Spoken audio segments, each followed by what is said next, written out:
Fox 17 News This Morning, your Code Red station. Multiple vehicle crash taking down an I-65 overhead sign. We'll tell you what we know. And also now on Fox 17 News This Morning, a Tennessee bill aims to require age verification before children can have a social media account. We're going to tell you exactly who is proposing this idea. No rain on the radar this morning, but we are not done. By the end of the weekend, up to another inch of rain that could add to the impacts we've seen so far this week. All right, Greg, thank you so much, and thank you for joining us here on Fox 17 News This Morning. I'm Justin McFarland. Congratulations, you made it to Friday, but we are very busy on this Friday morning. We begin with some breaking news as a multi-vehicle crash has knocked over the overhead sign on I-65 going north. Fox 17 News Peyton Muse live for us this morning at the scene. Peyton, what time did this all happen, and how close are they to being done? Justin, this happened a little after 8 o'clock last night, and I'm going to step out of the frame here because I want you guys to take a look. That overhead sign, it is clear, and police tell us that this was a multi-vehicle crash, and it caused the sign structure to fall over, the sign structure that was hanging over the interstate to actually fall down. We saw crews were out here. They got the sign out of the way. There's obviously still right now some crews that are working, but the overhead structure is gone. Now the interstate is clear, and there were police tell us that there were multiple injuries, and TDOT did let the contractor of the sign know about what happened, and they came and took it down. So we're live right now in Nashville. Peyton Muse, Fox 17 News, your coded station. Stay clear traffic out there for you this morning. All right, let's get to 65 South near Harding. This is where traffic is still tied up. We've got a couple of different situations going on out there this morning. We've got reports of an overturned tractor trailer down around this particular area. It's been down there for the duration of the night. They're supposed to have it clear around 4 a.m. So here we are at 4 a.m. and we can still see some emergency lights over there. So heads up on that. As for where Peyton is, right there are those flashing lights at I-65, right at I-440. Again, they were estimating a clear time by 4 a.m. Looks like they've gotten the road open, but crews are still out there working for the next little bit. Watch out for them. Give them some space. Looks like they made quick work of trying to get that sign back up after that accident from overnight. No significant backups despite all the things we're seeing, and that is certainly good news. We'll continue to watch the roads for you. Forecast here, no additional rain and not going to be as foggy as yesterday morning, so we're going to ease into this Friday, but still having to watch out for any wet spots that are out there. And there will be a little patchy fog in a few areas, but no advisories out there. We're not going to see those completely covered over cameras like we had all yesterday morning, and no umbrella needed for today, no additional rain. We'll dry out for one day, monitoring for whatever residual flooding there could be from yesterday and the day before, and then we're going to look for some sunshine after the weekend. Rain moves in for Saturday into Sunday, and then we get back to a dry pattern and finally a sunnier pattern by the time we make it to the middle of next week. We are all clear when it comes to code red. Weekend rain chances, they are going to go up. You can see it in your 7-day forecast. Steady rainfall for a good portion of your Saturday, and then temperatures drop off after the rain moves out. 45 degrees on your Sunday. Look at the nighttime temps. 40s for 2 more nights, but low 40s, so about almost 10 degrees cooler than we're waking up to this morning. Then we're back to the 30s next week, but finally a dry, non-code red Monday through Friday to take us into next week. All right, thank you so much, Greg. In politics this morning, the State House Majority Leader, William Lamberth, is backing a bill that would require parental consent for a child to access social media. Now, the Sumner County lawmaker wants social media companies to verify the age of anyone who creates or has an account. Now, what we're talking about here is if the person cannot be verified, they would not get the account. Verification would only be required for the first login. The bill would also prevent social media companies from retaining any information used to verify age and parental consent. Well, so much more to come right here on Fox 17 News this morning. We're going to tell you about a person who pretended to be a police officer who is now behind bars and police are still looking for one more person. We'll tell you about it. Plus, dramatic video out of Franklin. This is after a firefighter fell through a kitchen floor while dealing with this blaze. We're going to tell you more about that firefighter and his condition and what's going on with that fire coming up in the next few minutes.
.407 is the time. Welcome back to Fox 17 News this morning, and I am Justin McFarland. We're going to give you an update now.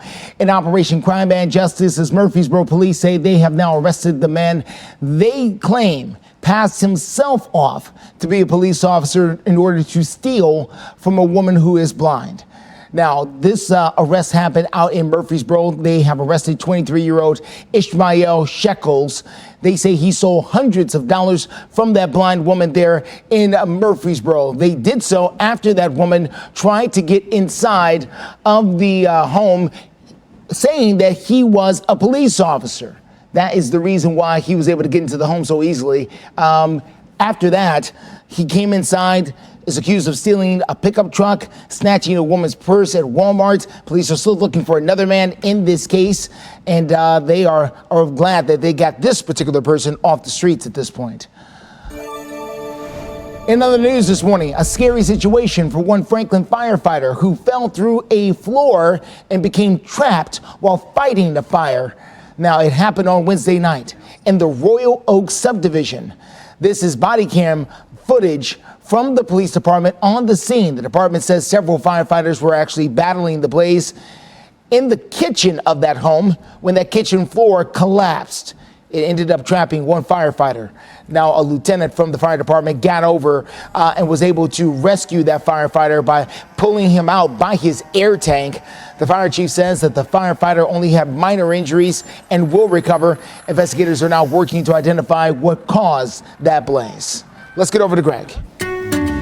Forecast here drying out at least momentarily for your Friday. We're not going to see much action on the radar, but everything moving away toward the north and the east for us back home. Still, we have some wet pavement in some spots. That's going to be there, and we're going to add more rain to it going into your Saturday. So enjoy today for what it is. Unfortunately, not the sunniest of days. We're overcast right now, a few patches of fog. Nothing too prevalent, but we will see them develop a little bit, kind of like yesterday, but not nearly as dense. Here's Future Track. The best chance to see a little sunshine today is going to be middle afternoon into the evening hours. So we'll talk about 2 o'clock through around 6 o'clock when the sun finally gets to set for us here. Future track, though, look overnight. South of I-40, a few very light rain showers are possible. That's the beginning of a weather maker moving in for your Saturday. Already raining by the time you're waking up Saturday, and that will be pretty steady on and off throughout the day. We had a full moon yesterday into today, and unfortunately you couldn't see it last night.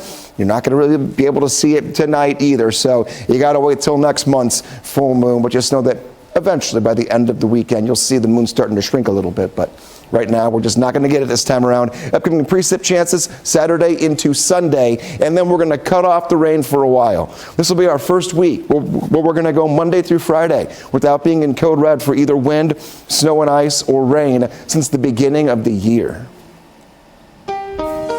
Steer clear traffic out there for you this morning. Let's get out to the very latest happening on I-65. This is down at Harding Place. A few moments ago, we were dealing with the aftermath of an overturned tractor trailer in this location. It had been there since 9:30 or around 9:20 last night. Glad to see it looks like they finally have moved it completely out of the way, and the road is open in both directions there. Also, that mess of a sign there at 65 also seems to be, if it's not completely cleared up, it's certainly getting close, and the interstate is reopened. It was a real mess out there a little bit earlier because of a crash that knocked down the sign.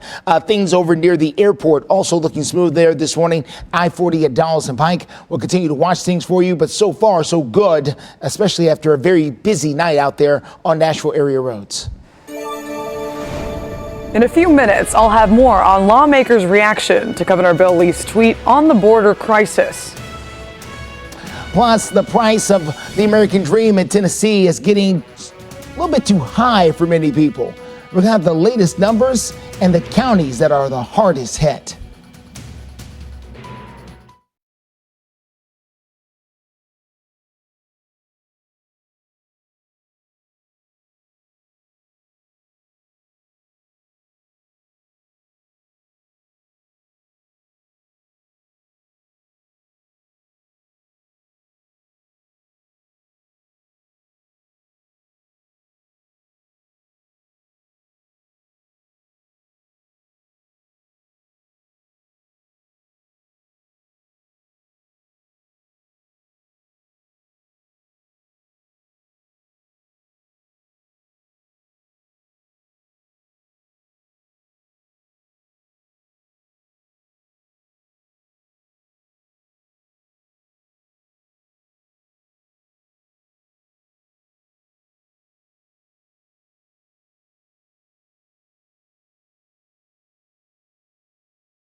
.413 is the time. Welcome back to Fox 17 News this morning. Live look across Metro Center this morning.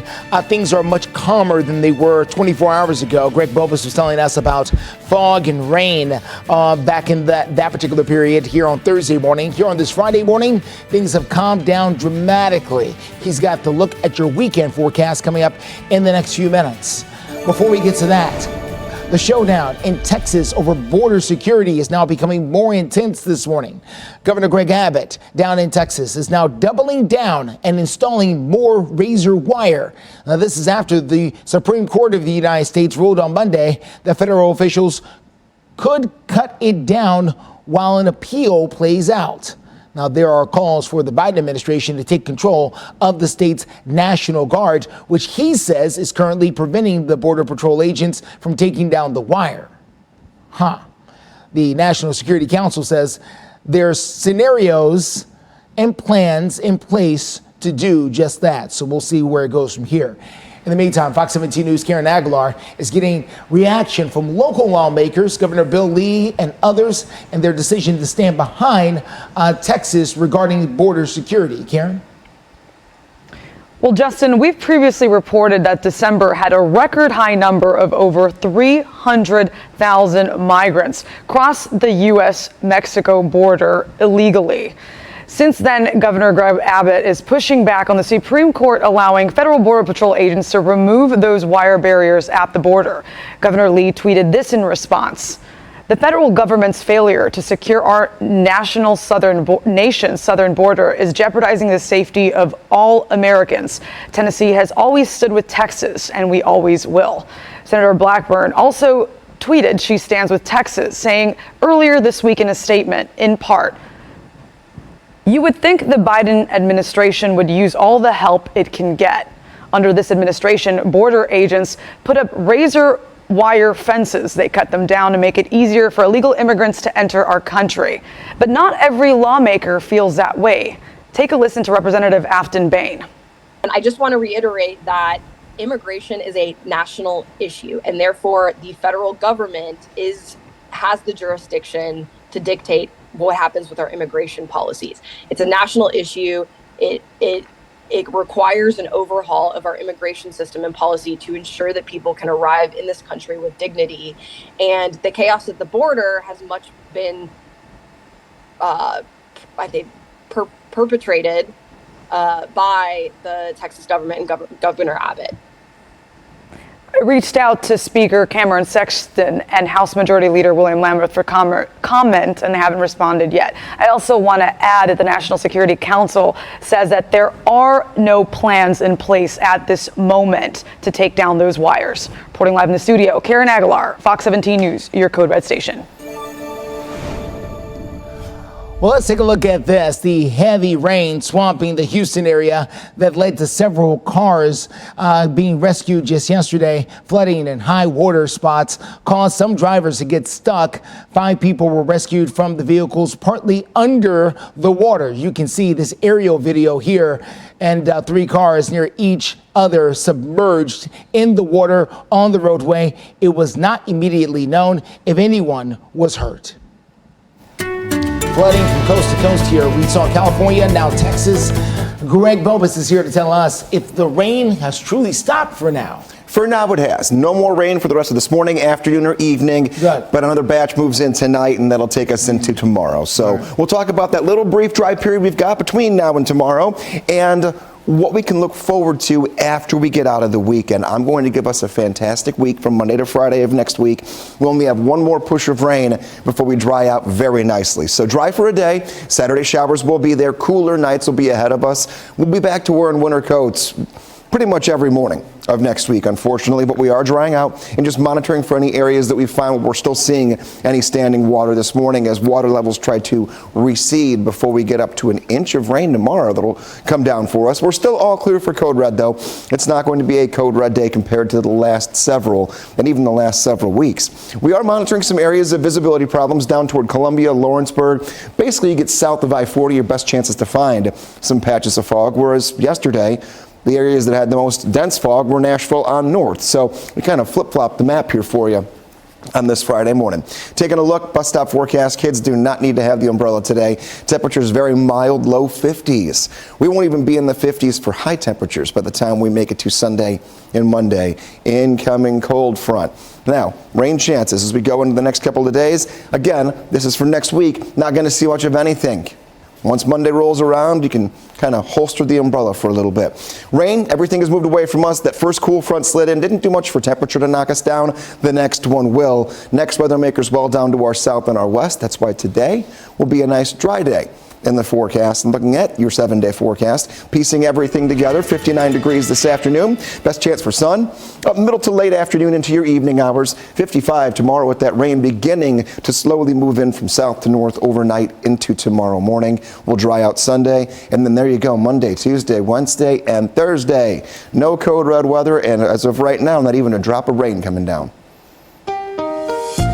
Steer clear traffic out there for you this morning. Let's take a good look here at I-24 Hickory Hollow Parkway. As you make that drive out there this morning, as you can see, traffic moving along there through the Antioch area. We're doing just fine. No big slowdowns for you so far this morning, although things can change, and they will as the morning goes on here. We'll have the very latest on that and tell you where traffic will start to fill in coming up in the next few minutes. Well, in the economy, many people here in Middle Tennessee probably cannot afford the American dream. And we're talking about owning your own home. That's according to a new report on home ownership. Now, the Tennessee Advisory Commission on Intergovernmental Relations issued a draft report. One of their findings shows that from 2019 to 2022, the average price of a Tennessee home went up by around 19%. And in 2023, Housing Affordability Index is marking several mid-state counties as places a typical resident may not be able to be a home owner. Now, this means that counties like the ones that you see highlighted right here are not exactly in the middle of the country income, where half the people are earning less than half the other people who are out there. It does not earn enough to buy a mid-priced home. So as you can see, these unaffordable counties here in Middle Tennessee, according to the report, places like Sumner County, Williamson County, here in Metro Nashville, Davidson County, Murray County, Clay County, even in Putnam County. Plus Wilson County, of course, their household median income is classified as barely enough to buy a mid-priced house. The report does suggest possible solutions like zoning reforms to encourage more home construction. So we want to hear from you about the cost of living. How much are you paying in rent? I'm trying to get in your business out there a little bit this morning. As you can see, around 44% of you say you're paying more than $1,800 a month for rent. Another 37% of you say that you're paying $1,200 to $800. Only 17% say you're paying less than $1,200 a month for rent. I could tell stories that we don't have time for as far as that number is concerned. But if you would like to chime in for yourself, you can do so over on our Twitter page, formerly known as Twitter. It's the X page. You can find us at Fox Nashville. Well, coming up, one of the two big games this weekend.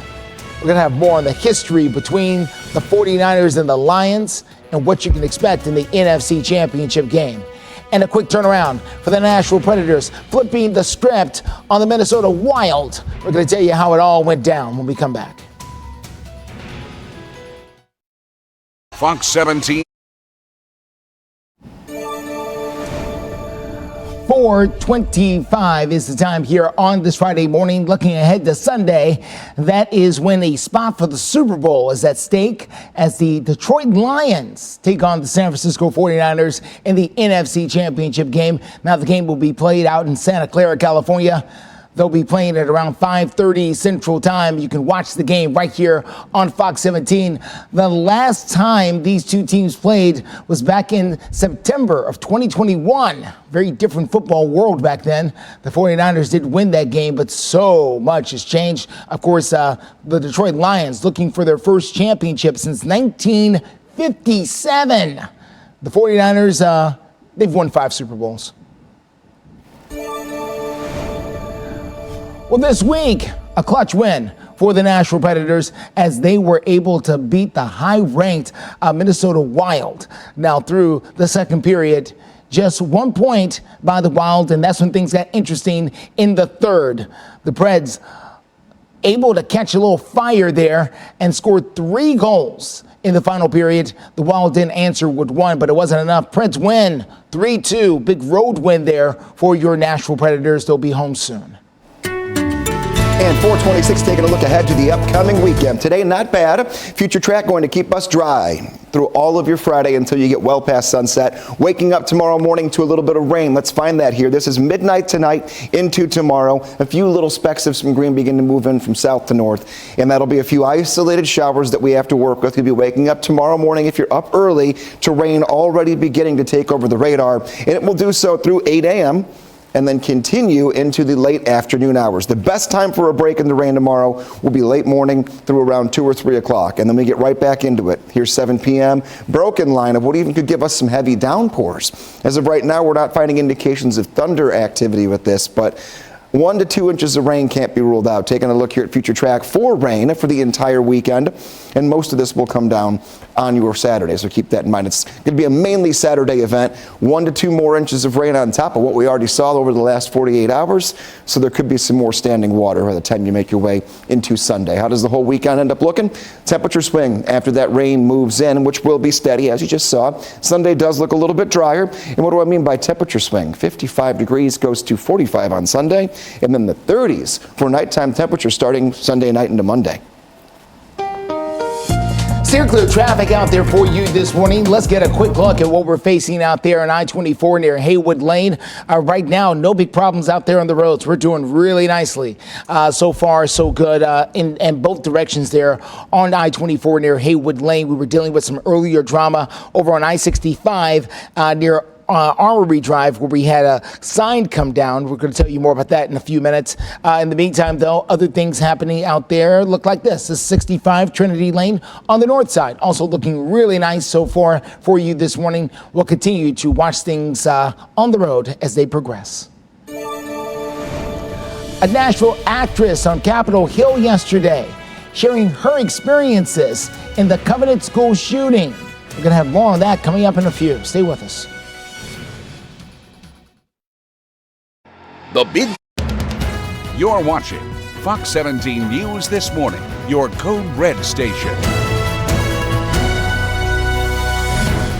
Well, happening now on Fox 17 News This Morning, a Tennessee commissioner in some hot water as her comments about veterans are rubbing people the wrong way. We're going to tell you what consequences there might be coming up in the next few minutes.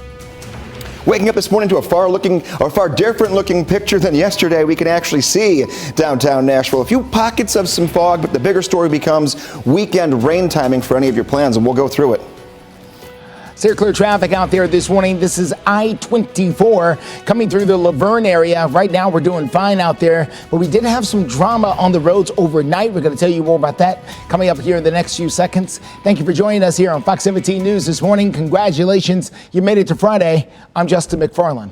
We are going to begin with some breaking news as a multi-vehicle crash knocked over a highway sign on I-65 North.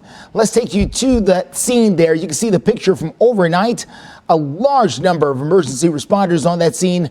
As you can see, that sign was eventually removed from the Interstate. 65 North was closed for several hours overnight. It just opened up a short time ago. This was happening at I-65 very close to Armory Drive there on the south side. No word yet on exactly what caused that crash, but we'll continue to follow that. And also following your forecast into the upcoming weekend, what you can expect today will be very different than what you're going to wake up to and work through for Saturday. Today, one brief dry day. Still wet pavement, though, still wet surfaces from yesterday and the rain we had the day before, but no additional rain for your Friday. Just watch out for ponding. Patchy morning fog, not as dense as it was as you woke up yesterday, though we really hadn't seen fog like that in quite some time. No umbrella necessary today. You're going to want it for tomorrow, though. Rain will be moving back in. Saturday showers. They'll start as early as 4 or 5 o'clock in the morning, and then they will continue on and off throughout the day.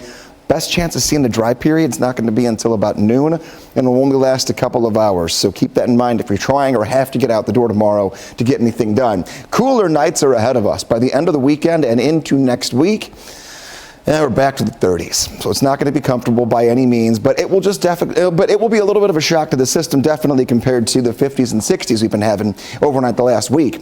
Drying out, still watching the roadways and watching everything for you here today. If we find any indications of any flooding that has progressed overnight, we'll let you know. Clouds stick with us Saturday, Sunday, and into the beginning of Monday. When do we finally get some sun for a while? Not until late Tuesday into Wednesday, Thursday, and Friday. But the forecast for next week really does look very nice. It will be on the cooler side to start, but we're going to have at least a stretch of 5 or 6 days with no code red weather, when most of this month has been in code red for either high wind, ice, snow, bitterly dangerous cold, or potential flooding. None of that in the next 7 days. Steer clear traffic out there for you this morning. Let's get over to I-24. This is very close to the Laverne area near Waldron Road out there. We're doing okay so far on that drive. No big crashes to tell you about. As I mentioned, we had some earlier drama overnight involving an 18-wheeler on I-65 near Harding Place, but that too has also been cleared up. This is 46th Avenue over on the west side at I-40. We're doing fine over there as well. Of course, if anything does develop, we got our eye on traffic for you this morning. We'll let you know about it. Steer Clear Traffic live through 9. Well, the commissioner of the State Department of Children's Services is now under fire. We're talking about Margie Quinn. She admits that she made some hurtful comments about veterans. An investigation done by the Department of Human Resources shows that Quinn questioned why some veterans get lifetime benefits, but police departments do not. State Senator Richard Briggs is a career Army veteran. He says he has the utmost respect for law enforcement, but there is a difference. When a soldier goes overseas, he serves every single day for a year. There's often no fun at all. Your best friends get killed today. Tomorrow you go out again. There's no coming off, and there's no counseling or anything else. You just suck it up and go.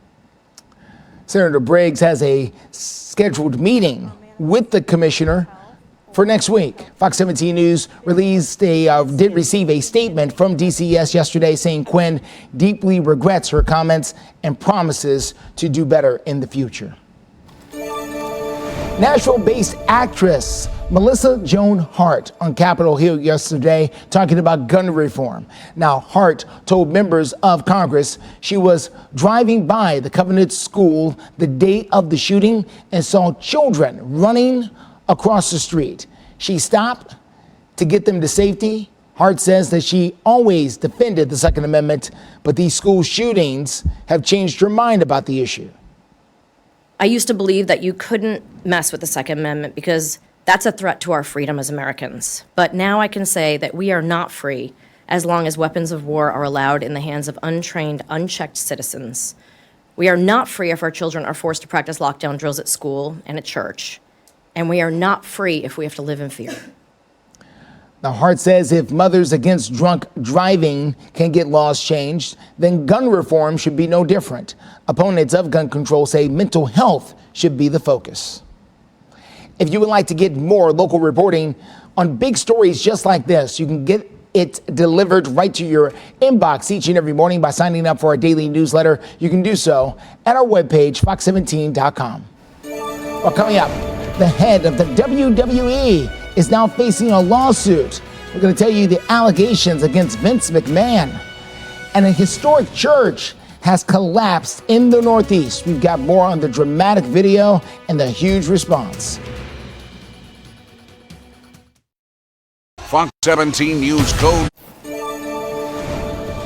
4:38 is the time. Welcome back to Fox 17 News this morning. Live look there on Lower Broadway. As you can see, things are cleaning up after another busy night. They're getting set for a busy weekend. The Jurassic World Tour coming into Bridgestone Arena. The Preds won't be home until the middle of next week. That's when they will host the Los Angeles Kings. But until then, they're on the road to make room for the dinosaurs. Of course, there's another weekend event happening at the Ryman Auditorium. They've always got something going on down there. So a lot happening as always. We'll continue to watch things for you. Comedian John Crist tonight at the Ryman, I see.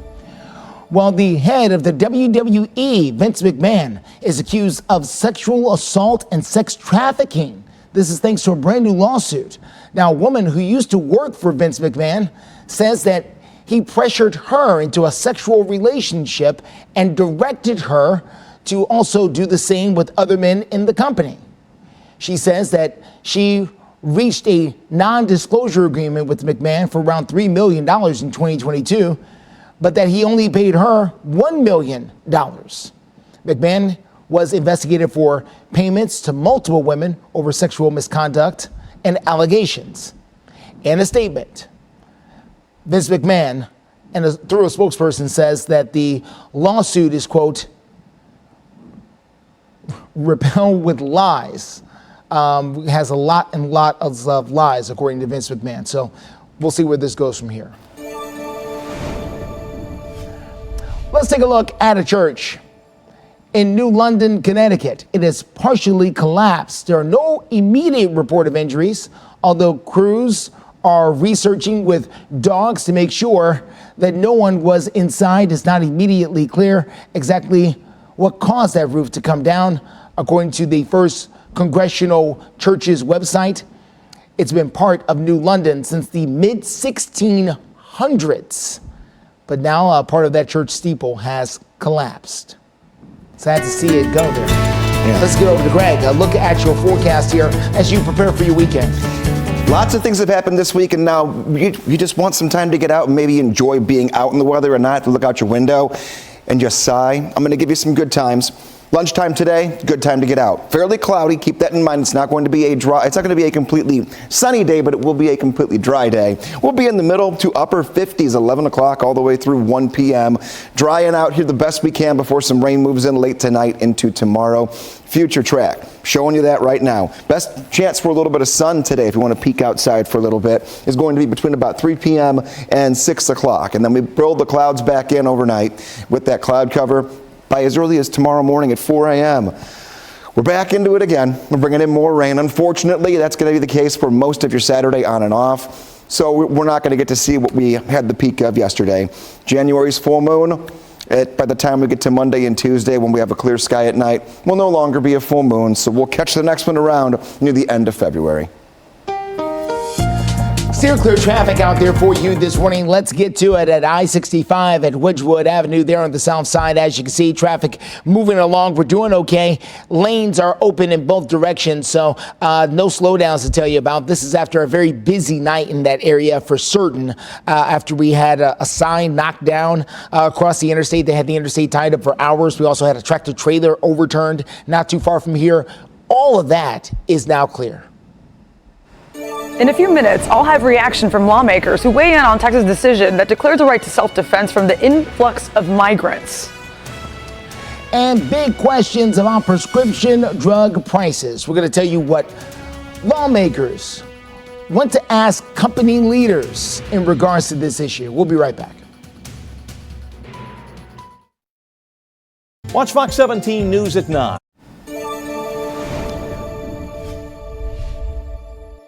In Texas, over border security is now becoming more intense this morning. Governor Greg Abbott is about doubling down when it comes to installing more razor wire. This is after the Supreme Court ruled on Monday that federal officials could cut it down while the appeal plays out in court. Now, Governor Abbott says that President Biden has refused to enforce the law, so Texas is asserting itself to try and defend itself against people coming over the border.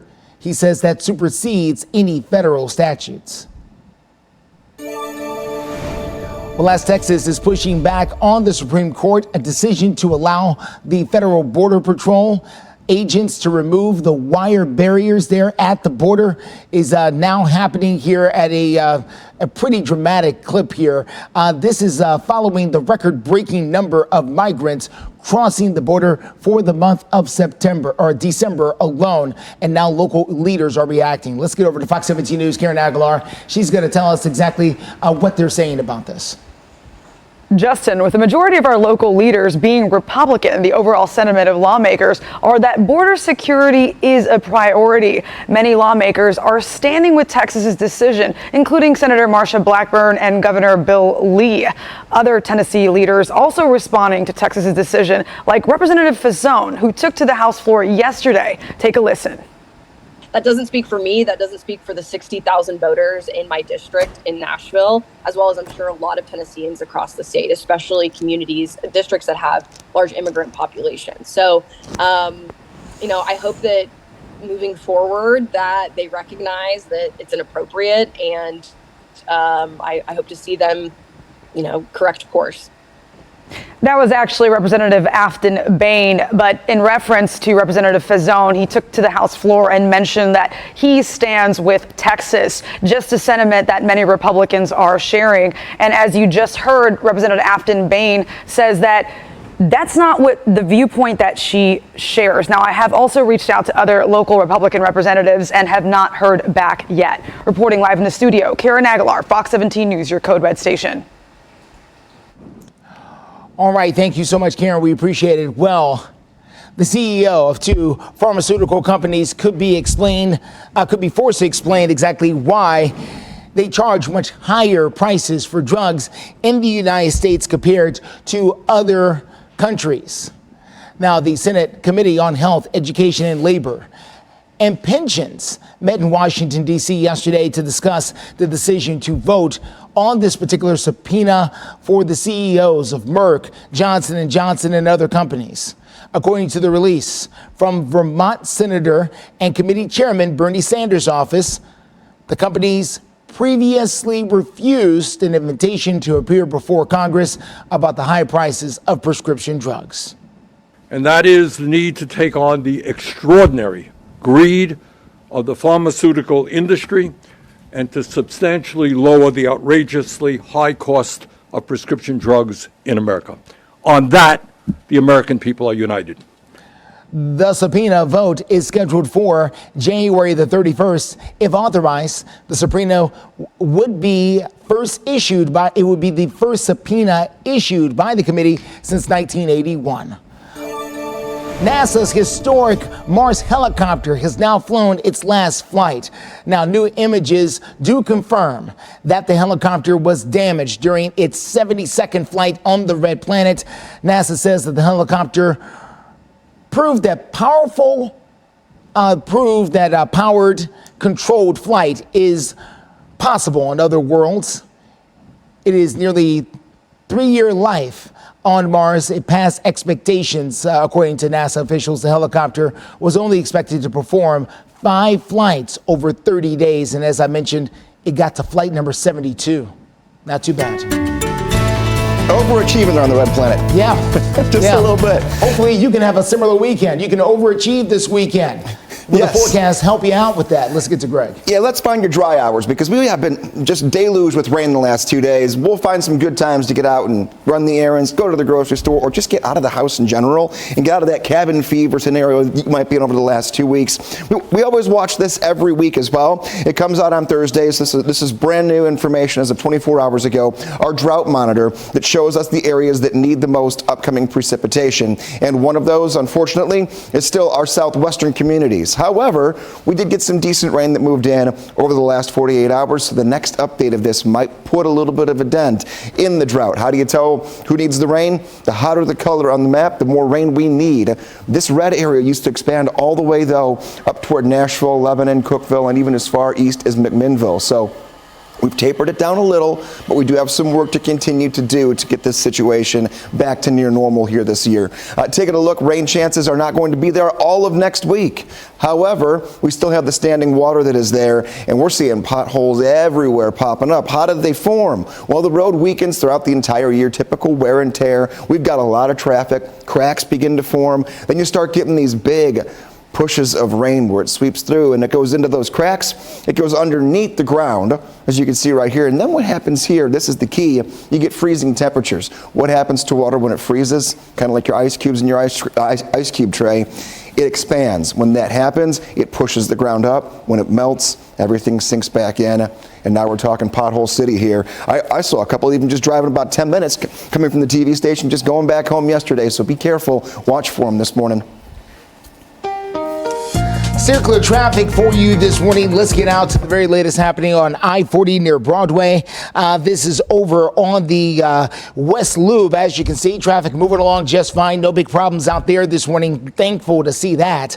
But of course, things can always pop up at a moment's notice. We had a couple of different situations happen overnight. Both of them have been resolved, thankfully. So roads are open for you this morning. Harry Connick Sr., the father of Harry Connick Jr., has died. Harry Connick Sr. passing away yesterday at his home down in New Orleans. Now, Connick Sr., who served in the United States Navy in the Pacific during World War II, also served as the district attorney of Orleans Parish from 1973 to 2003. His wife and the mother of Harry Connick Jr. died of cancer back in 1981. He remarried back in 1995. Connick Sr. was inducted into the Louisiana Political Museum and Hall of Fame after he retired. He was 97 years old. Well, you may want to check your medicine cabinet for this next story. That is because two types of Robitussin adult cough syrups are now under recall. The adult forms of the Honey CF Max Daytime and the Honey CF Max Nighttime are being pulled from store shelves because of what drug makers are calling some type of contamination there within the drug.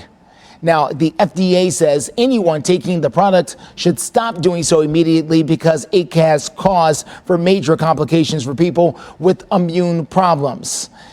It has now affected bottles to include 4-ounce and 8-ounce sizes. Specific lot numbers and expiration dates can be found on the FDA website. Country music singer Elle King has postponed her upcoming concert following a controversial performance at the Grand Ole Opry that happened last week.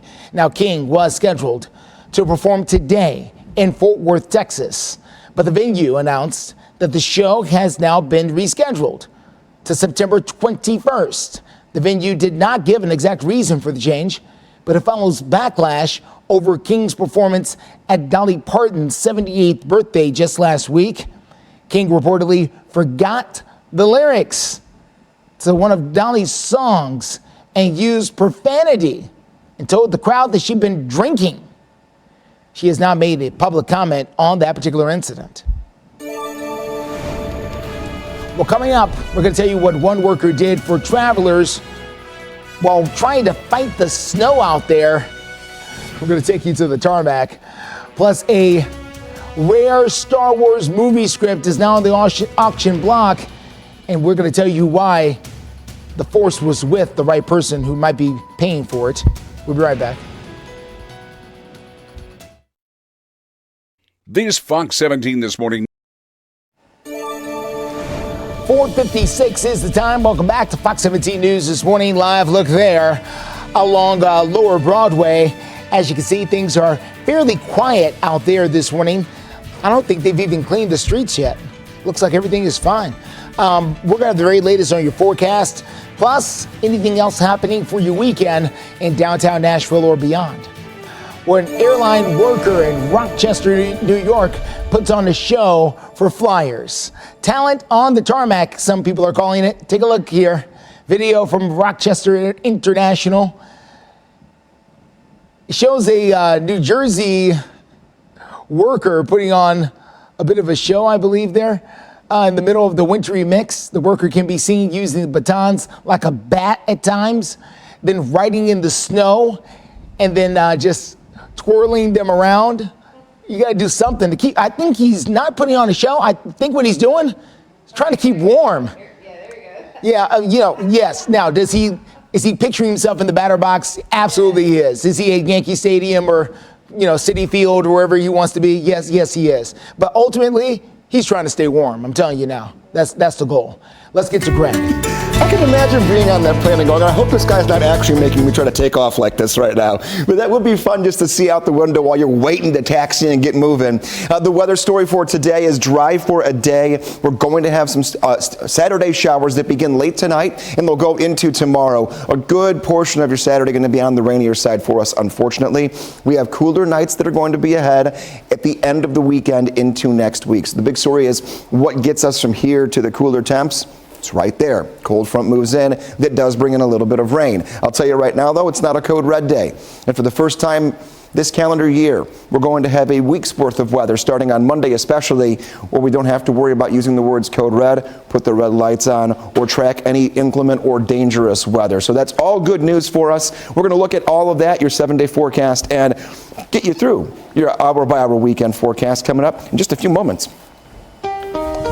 Steer clear traffic for you this morning takes us out to the airport. That's I-40 at Donaldson Pike there, very close to the airport. As you can see, traffic moving along there. No big delays so far this morning over at the airport or anywhere else. We had a very active overnight with a couple of really tough situations to deal with on I-65. But other than that, we've been good to go. We've just picked up one more thing to tell you about before we leave you for this hour, and that's happening over on Fester's Lane. Let's get to it. There it is there. Looks like we've got a disabled vehicle there on the shoulder. Pickup truck, it would seem. So watch out for that as you make your way in from the east side. We'll continue to follow things for you. Nearly 50 years after the film launched, Star Wars, the Star Wars franchise released a script from The New Hope, which is episode 4, the very first Star Wars movie that came out, is now hitting the auction block. Harrison Ford, who starred in the movie, accidentally left the 4th draft of the script in a London apartment that he was renting during filming of the movie back in 1976. Now, the owners discovered it and now have decided to put it up for auction. With Excalibur Auctions, the bidding starts on February the 17th. I wonder what kind of price it will get. Our 5 o'clock hour starts right now. You're watching Fox 17 News This Morning, your Code Red station. Good morning, 5 o'clock on the dot right now, and new this morning, Tennessee leaders want to make it easier for parents to monitor their kids' social media accounts. We're going to break that down for you. Forecast gives us one dry day, but next weather maker comes going into the weekend. How many rainy hours you can expect, and we will lock down those dry times as well. All right, Greg, thank you so much. Happy Friday. I know it's been a long couple of weeks with the winter storm and the rain all week long, but we have made it to Friday and things are going to get better soon. So we can reassure you there and hope your day is off to a great start. I'm Jennifer Waddell. Erica is off this morning. We're going to begin this 5 o'clock hour with a first glance at our forecast with Code Red meteorologist Greg Bovis.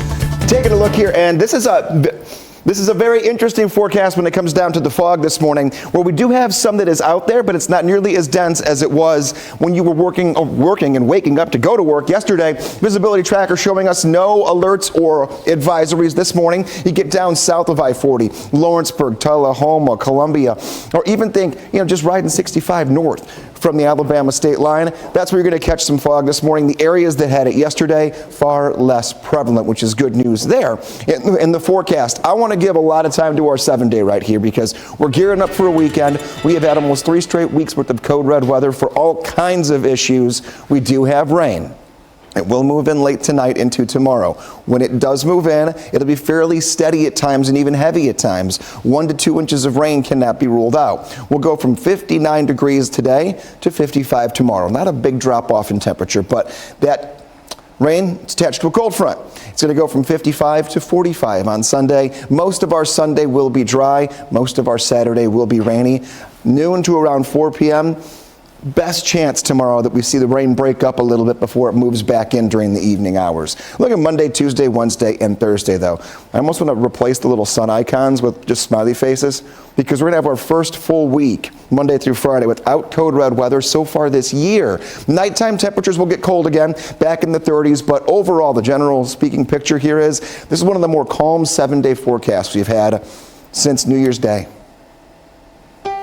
We'll take it, Greg. Thank you. I mentioned, happy Friday to you. Hope your day's off to a great start. If you are heading to the airport for any reason this morning, maybe you're taking off for the weekend. Things look good on the interstate right here at the exit for BNA. This is I-40. This is exit 216A. That is the standard airport exit. We can see a lot of cars bumping off here and doing a quick brake check, but really no problems as you head out to the airport this morning. Also wanted to let you know this is the only other major thing we're monitoring, and it's really not even that major. Looks to be a truck that is broke down on the side of the interstate. This is at I-40 at Fessler's Lane. Now, this is a congestion spot, but so far we don't have enough volume for this to make it a high impact. So we'll keep an eye on it for you and check in on steer clear traffic in just a few minutes. Political headlines here at home this morning. State House Majority Leader William Lamberth is backing a bill that would require parental consent for a child to access social media. Now, I will say, just as a parent with teenagers, that kind of consent already exists on many platforms. But Mr. Lamberth wants social media companies to verify the age of anyone who creates or has an account. It's fairly detailed and lengthy, but the quick snapshot of this bill shows that if a person cannot be verified and their age, they would not be able to have access to that account. Verification would only be required, though, for the first login. After that, there are stipulations. So the bill would also reportedly prevent social media companies from keeping any information about somebody that is used to verify their age or parental consent. So, a lot of questions about it and definitely deeper dive on it. We'll make sure we've got it up on the website for you, fox17.com, so we can look at it more in depth. Continuing coverage this morning, we first gave you this update yesterday, but looking now into more details out of Rutherford County after an officer told a Muslim woman she had to take off her hijab before taking a mugshot. Well, she sued Rutherford County and won. Fox 17 News' Peyton Muse joining us live this morning in studio to break it all down. Good morning.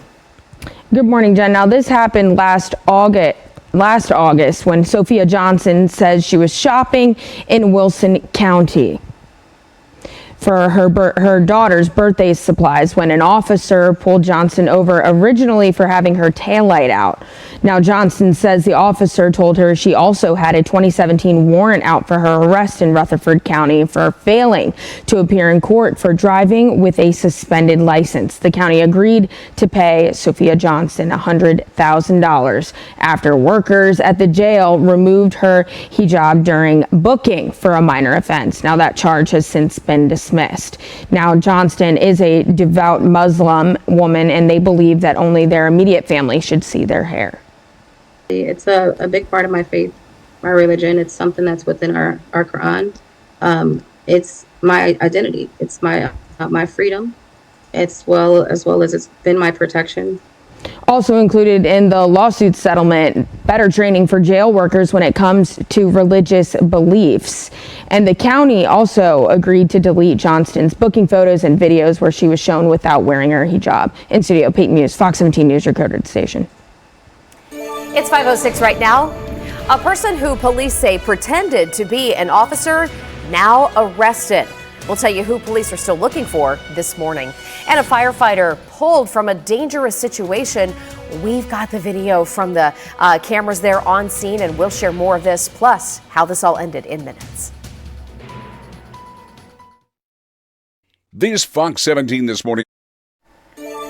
Welcome back to Fox 17 News this morning. An update in Operation Crime and Justice. We now know the name of a mid-state man accused of posing as a police officer and stealing from a blind woman, according to police. They say 23-year-old Ishmael Shekels, who you see here on your screen, stole hundreds of dollars from the blind woman after claiming he had a search warrant to get her to open the door. He is also accused of stealing a pickup truck and snatching a woman's purse at an area Walmart. Police are still looking for another man in this case. And we go now to more local headlines and a scary situation for a Franklin firefighter who fell through a floor and became trapped while fighting a house fire. Let's show you the video. It's incredible. This is from one of our first responders' cameras mounted on the car and then on their body as they approach. This happened Wednesday night in the Royal Oak subdivision, again in Franklin. The department says that several Wow, that's wild video here. Several firefighters were battling this in the kitchen of the home when the floor collapsed, trapping that one firefighter. Lieutenant Jeff Boggs got over there and pulled that firefighter out by his air tank. The fire chief says that that particular crew member has minor injuries and is expected to make a full recovery. Investigators still working to figure out what caused the fire in the first place. Good morning. Taking a look at your forecast here. What to know going into the weekend. We have more rain to kick off the upcoming weekend, unfortunately. Not today. Our first showers will be before sunrise on your Saturday. So it will be dry for your Friday. Little sunshine tries to peek out this afternoon. Rainfall totals could add to any ponding or flooding that we are seeing here, and just a little bit of a residual water to all of those. Likely no thunderstorms. That's the good news. So we're not calling it a code red day. Watch out for potholes, though. I mean, they are popping up or sinking down everywhere. I saw 3 of them in a 10-minute drive home from work yesterday. Just be careful. That wasn't even on the interstate. So just keep your eyes peeled out for those. Taking a look at future track, this is when we'll see our period of the possibility of sun. This is 3 p.m. And then the clouds take right back over. And overnight, those first raindrops beginning. Here's 5 a.m. if you're an early riser or have very early plans. Rain all the way through 8 a.m. A very good likelihood here on and off, even at times a little on the heavier side. Best chance for your Saturday to have a few hours. It'll be a little more dry. That's going to be right in the middle of the day before more evening rain tracks back across Middle Tennessee. Greg, thank you. An update in steer clear traffic right now. The truck that I told you about just a couple of minutes ago that was having some trouble over at I-40 at Fessler's. Looks like we've got maybe help on the way here.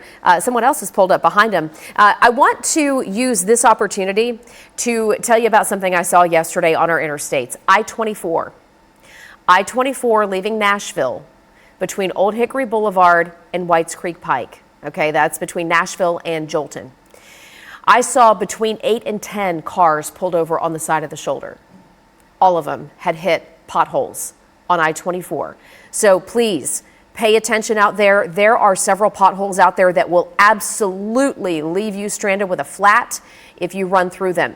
This is I-40 at Fessler's. We don't know whether that has anything to do with this, but I just wanted to take it as an opportunity to warn you. Be careful out there and please pay close attention. The price of the American dream. Does it feel like it's more out of touch than ever? We're going to take a look at the latest data coming in and the Tennessee counties that might be the most expensive.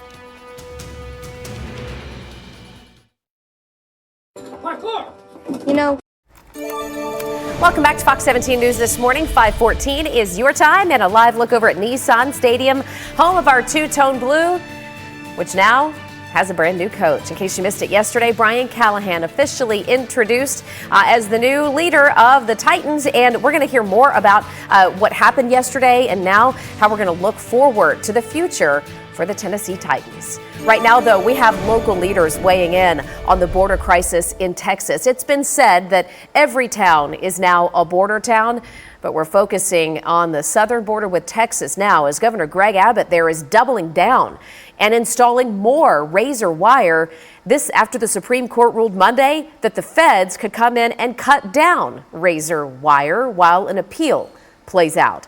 There are now calls for the Biden administration to take control of the state's National Guard, which he says is preventing Border Patrol agents from taking down the wire, and those calls coming mainly from Democrats. The National Security Council says there are no plans in place right now to do that.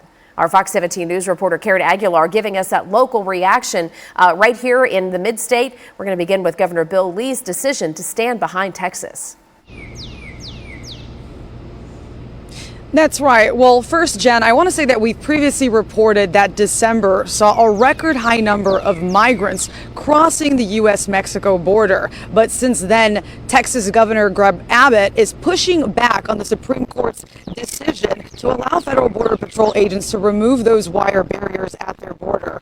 Governor Lee tweeted this in response. We apologize for the microphone issues. We're going to check on that and maybe get back to Karen here in just a little bit. But we do know that Governor Bill Lee had this statement saying the federal government's failure to secure our nation's southern border is jeopardizing the safety of all Americans. Tennessee has always stood with Texas, and we always will. We have also heard from other local leaders, and we'll be sharing their stories as well. Senator Marsha Blackburn saying we stand with Texas and Governor Greg Abbott's fight to secure our border. Fox 17 News will have continuing coverage on this story throughout the course of the morning. And as Marsha Blackburn went on to say in that one statement, you would think the Biden administration would use all the help it can get. Under this administration, border agents don't put up razor wire fences. They cut them down to make it easier for illegal immigrants to enter our country.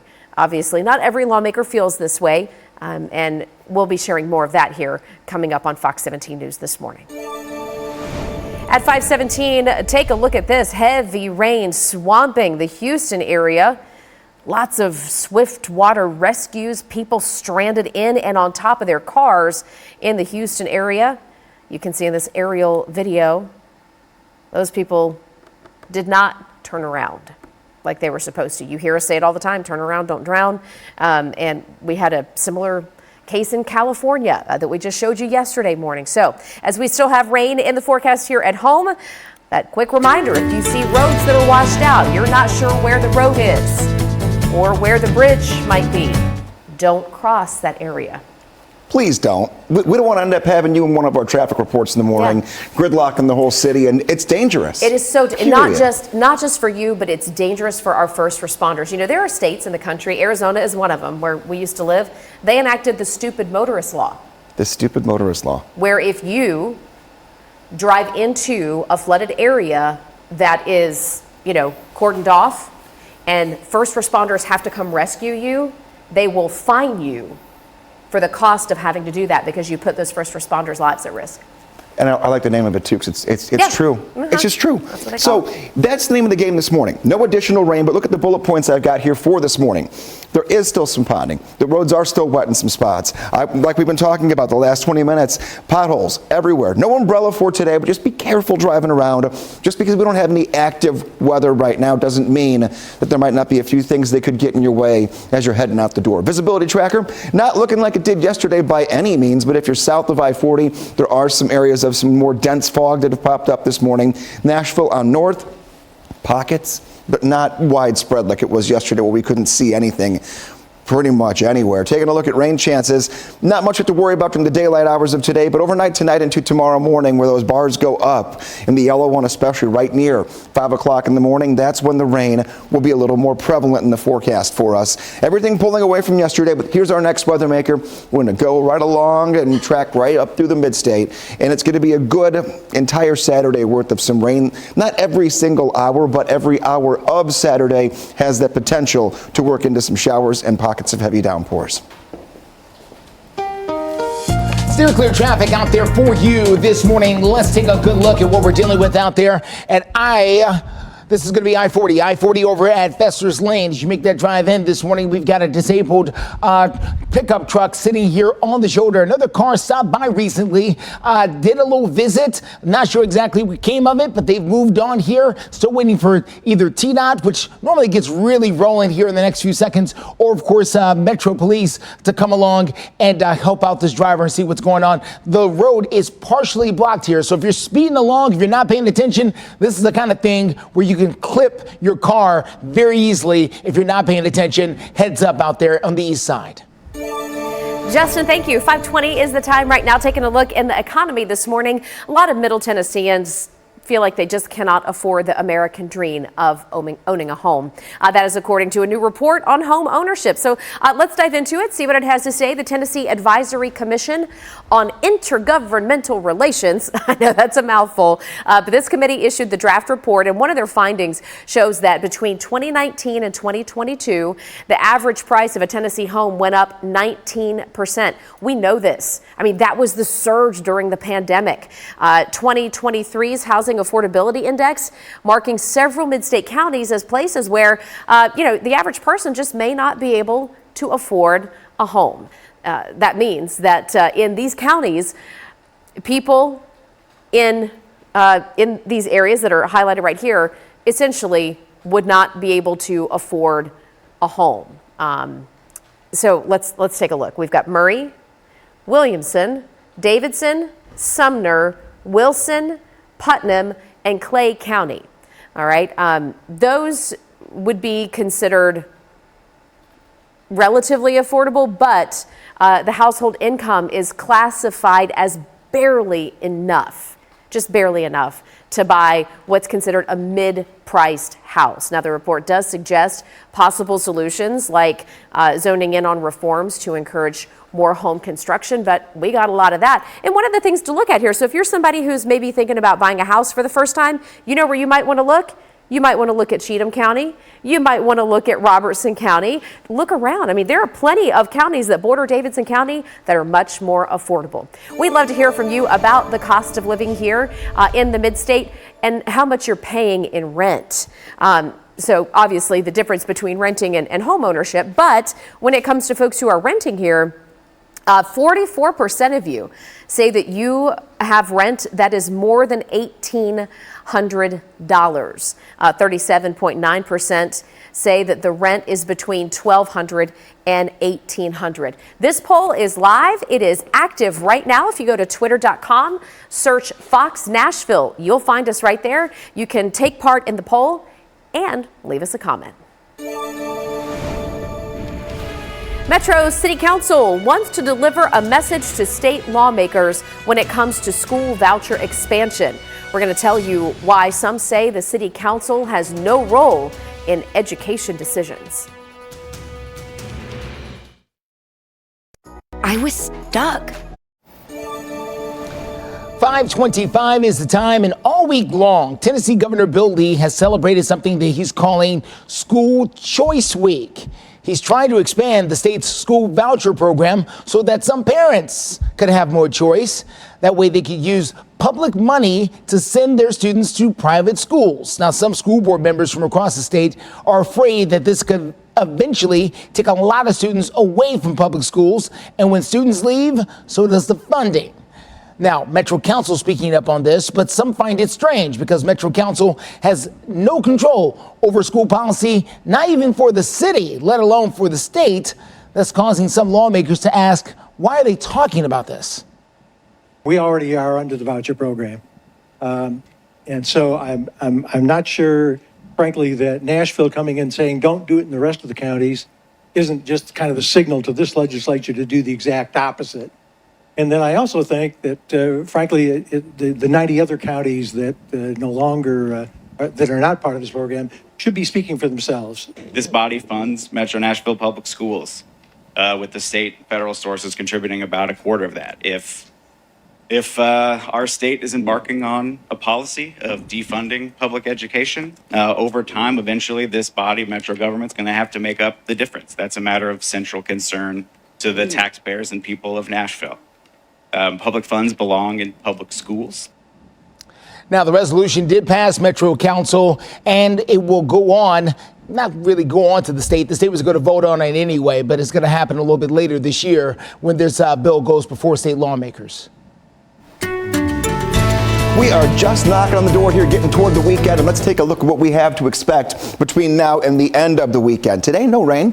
Fairly cloudy for your Friday, temperature near 60 degrees. We'll get that brief dry day before rain returns. That brings upon a big temperature swing of going from near 60 today to the 30s by Monday morning. So that's the kind of quick turnaround we're going to do. Steady rainfall that moves in just before sunrise tomorrow, and then we'll have a good batch of rain the first half of the day, a little break early afternoon, and then another push of it. Sometimes heavier rainfall for the evening hours and first half of the overnight. Sunday looks much drier, but when all said and done, we could add 1 to 2 more inches of rain on top of the nearly 4 inches of rain we've already seen so far this month. Steer clear traffic out there for you this morning. Let's get to I-40 here at Fesser's Lane over on the east side. Still waiting on some assistance to come help out that pickup truck that's stalled out there on the shoulder of the road. We'll see what happens there. Here's I-40 at Dallas and Pike out towards the airport. Things can get busy on a Friday at the airport, but this Friday, yeah, we're doing fine out there. We're going to let you know exactly what else we find with Steer Clear Traffic live and local with you through 9. Rutherford County agrees to settle a lawsuit awarding a woman $100,000. We'll tell you why next. I baptize you in the name. You're watching Fox 17 News This Morning, your Code Red station. 5:30 your time, and good morning. Hey, we can see Nashville this morning. That's already one improvement compared to yesterday, but we do have a weather maker for this weekend. If you've got plans that are outdoors, you don't want to miss the hour-by-hour breakdown. Steer clear traffic takes us over to I-24 near Briley Parkway. Another disabled vehicle this morning. We're going to tell you why this is our second one so far. All righty, Justin, thanks so much. And thank you for starting your Friday with us here on Fox 17 News This Morning. I'm Jennifer Waddell. Eric Glover's off today. We've got you covered live through 9. And we begin with a top story right now that is trending, not just here at home, but it's making national headlines. And it's an update to a story we first brought you yesterday. This is with regards to the lawsuit that a Muslim woman filed against Rutherford County when she was forced to take off her hair covering, her hijab, before she had to take a mugshot and she was booked on a suspected crime.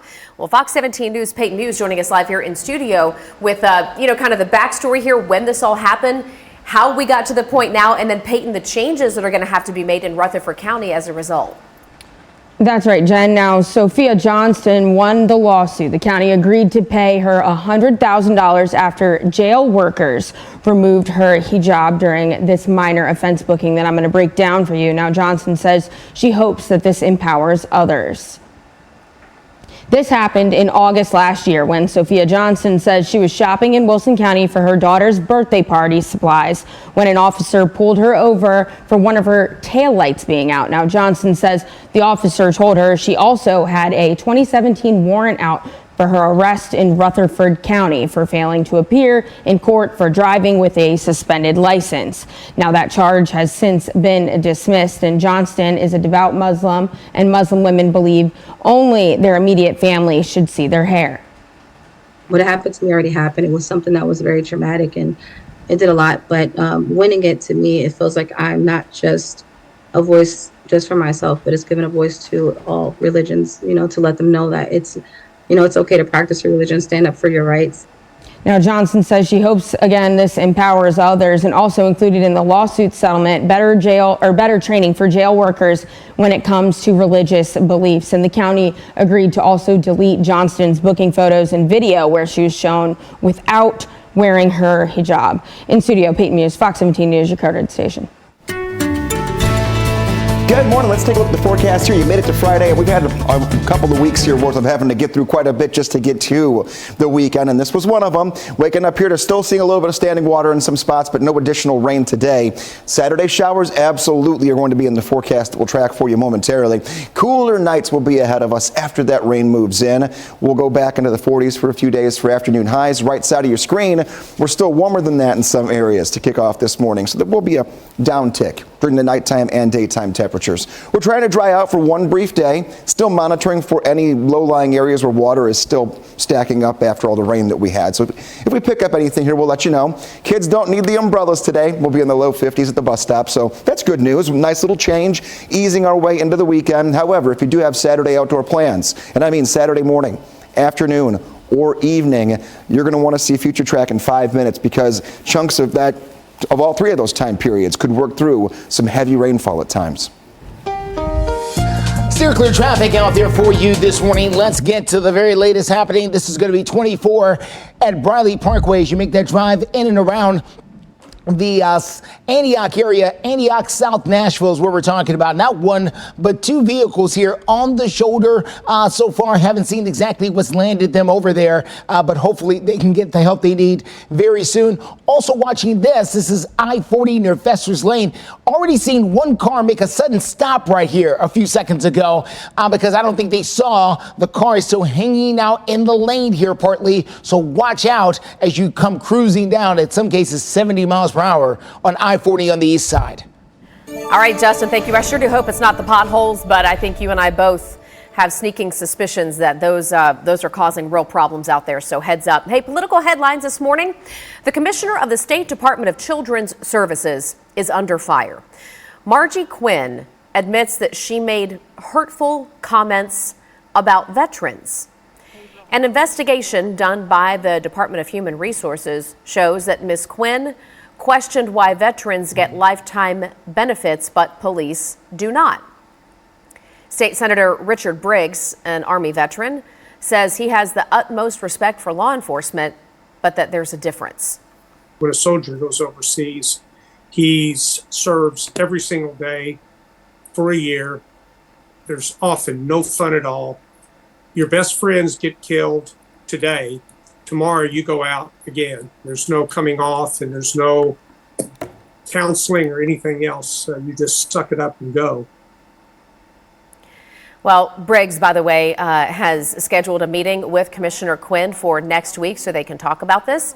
Fox 17 News received a statement from DCS saying that Ms. Quinn deeply regrets her comments and promises to do better. 5:36 right now, and a gun is brought to an elementary school in a second grader's backpack. Second grade. We'll tell you what Metro Nashville Public Schools says happened. Providing you more details. Good morning. Your time right now is 4:39. Taking a look at your forecast, and we are not in a code red weather alert for the first time in quite some time. Taking a look here, the arrow is not broken. It is just going to stay right where it's at for at least a couple of days. Woo! The majority of this month, I'm going to add up the numbers here of how many days so far this month were code red for, at first, wind, then wind again, then ice, then snow, dangerous cold temperatures, and then flooding. None of that in the forecast. Weekend rain chances are going to be there for you. But people have been asking me, does the sun exist? It's there. We just haven't seen it. So when does the sun come back out? Cloud cover for today, tomorrow, and Sunday. There'll be little bursts of sun, but when it comes to the more unlimited sun kind of days, Wednesday into Thursday and Friday, I have no rain in the forecast Monday, Tuesday, Wednesday, Thursday, or Friday of next week. This could be our first non-code red week of the brand new year. So we'll work you through that timing of the rainfall for Saturday and then start talking about all the good things coming our way. Circular traffic for you. I-40 Fester's Lane, making that drive out and about there.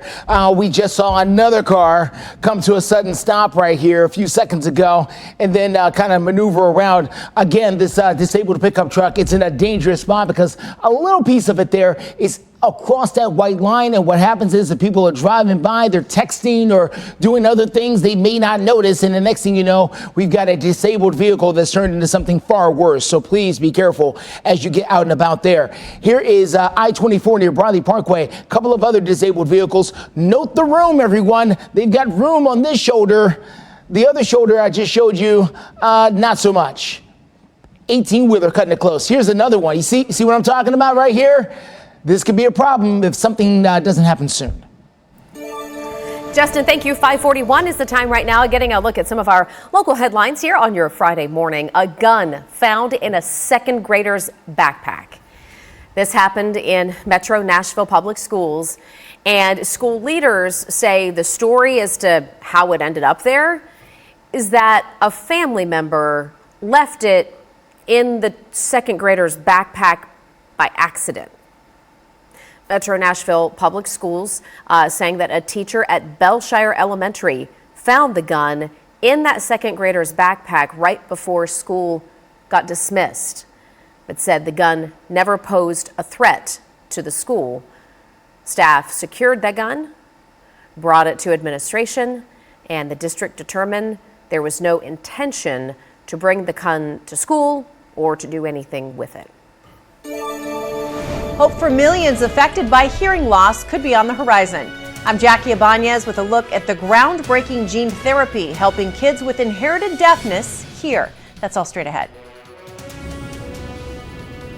The surge of migrants at the U.S.-Mexico border continues, and one state's border security measure is requested to be removed. In a few minutes, I'll have details on that, along with Tennessee lawmakers' reaction. We're putting our foot down to keep our feet.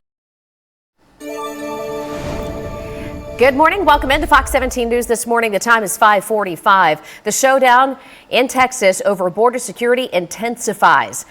Governor Greg Abbott is, in fact, doubling down now, installing more razor wire after the Supreme Court ruled Monday that the feds could come in and cut it down while an appeal plays out. Governor Abbott says that President Biden has refused to enforce the law, so Texas is basically asserting its right to self-defense, which supersedes any federal statutes.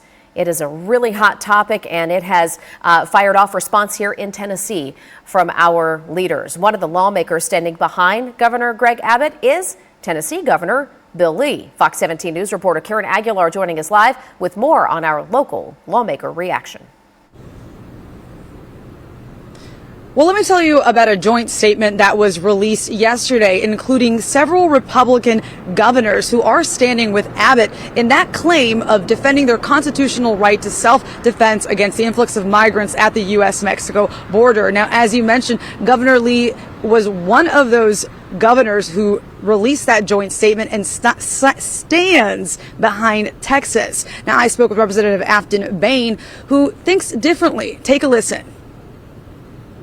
I just want to reiterate that immigration is a national issue, and therefore the federal government has the jurisdiction to dictate what happens with our immigration policies. It's a national issue. It requires an overhaul of our immigration system and policy to ensure that people can arrive in this country with dignity. And the chaos at the border has much been, I think, perpetrated by the Texas government and Governor Abbott. I also reached out to Tennessee Republican representatives who haven't gotten back to me yet. Reporting live in front of the Capitol, Karen Aguilar, Fox 17 News, your Code Red station. Karen, thank you very much. A moment ago, Greg, I don't know whether I should apologize, but I just was feeling very excited. A few moments ago, Greg was showing us that we are not in a code red weather alert, and I kind of let out a whoop. I was so excited to hear you say that. I think just about all of us have a complete confirmation that we agree with that exact noise. I mean, I was thinking it. I just didn't think I would say it out loud, but yeah, I know you got a little bit of rain in the forecast for the weekend, but just really glad to see kind of a light at the end of the weather tunnel. Since January 7th, the first code red day of this month, we have had 16 days that have been code red weather. Gosh.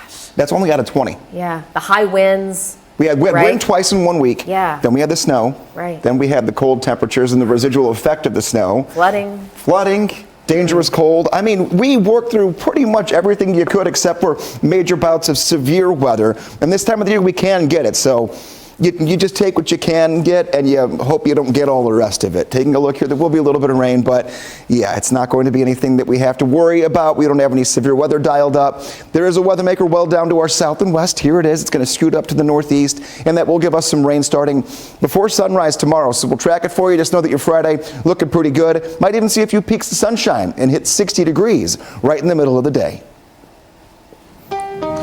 Steer clear traffic for you this morning. Let's get out to I-24 Bradley Parkway. That's what we're dealing with now. 3 vehicles stopped on the shoulder of the road. Looks like they're trying to take care of a flat tire here on the rear. So these operations are always pretty delicate. Looks like they've got decent room there to operate, but hopefully they can get it repaired and up and on their way here relatively soon. Let's check out your drive times right now. Mount Juliet in at 27 minutes. Murfreesboro just around 49 minutes. Franklin, 26 minutes in from the south side. Justin, thank you very much. I want to get to an update in Operation Crime and Justice, and this takes us to Alabama, where we have an update from a story we first brought you yesterday. Alabama is now the first state to have executed an inmate using nitrogen gas. So they did go through with it yesterday. Kenneth Smith put to death using that controversial method. We know that Smith was convicted in a murder for hire plot years ago, and he chose this method of execution after administrators failed several times during a lethal injection in 2022. Officials said that the nitrogen was used for approximately 15 minutes before Smith was pronounced dead. It is experimental, but a new study is showing how gene therapy can restore the hearing for children born with inherited deafness. Fox News correspondent Jackie Ibanez takes a closer look this morning at this medical marvel. Gene therapy is helping several kids born with inherited deafness to hear. This, according to the results of a new study published in the journal The Lancet. The children in the research all had deafness caused by mutations in a gene involved in transferring sound to the brain. It happens to be a gene that where fortunately the rest of the inner ear is preserved and is healthy. And so all that needs to be done in his particular gene disorder is to replace that gene. Through surgery, doctors in the U.S. and China were able to place a working copy of the damaged gene into their inner ear. Mama. 5 out of the 6 kids in China saw massive improvements after roughly half a year. They won't hear a thing.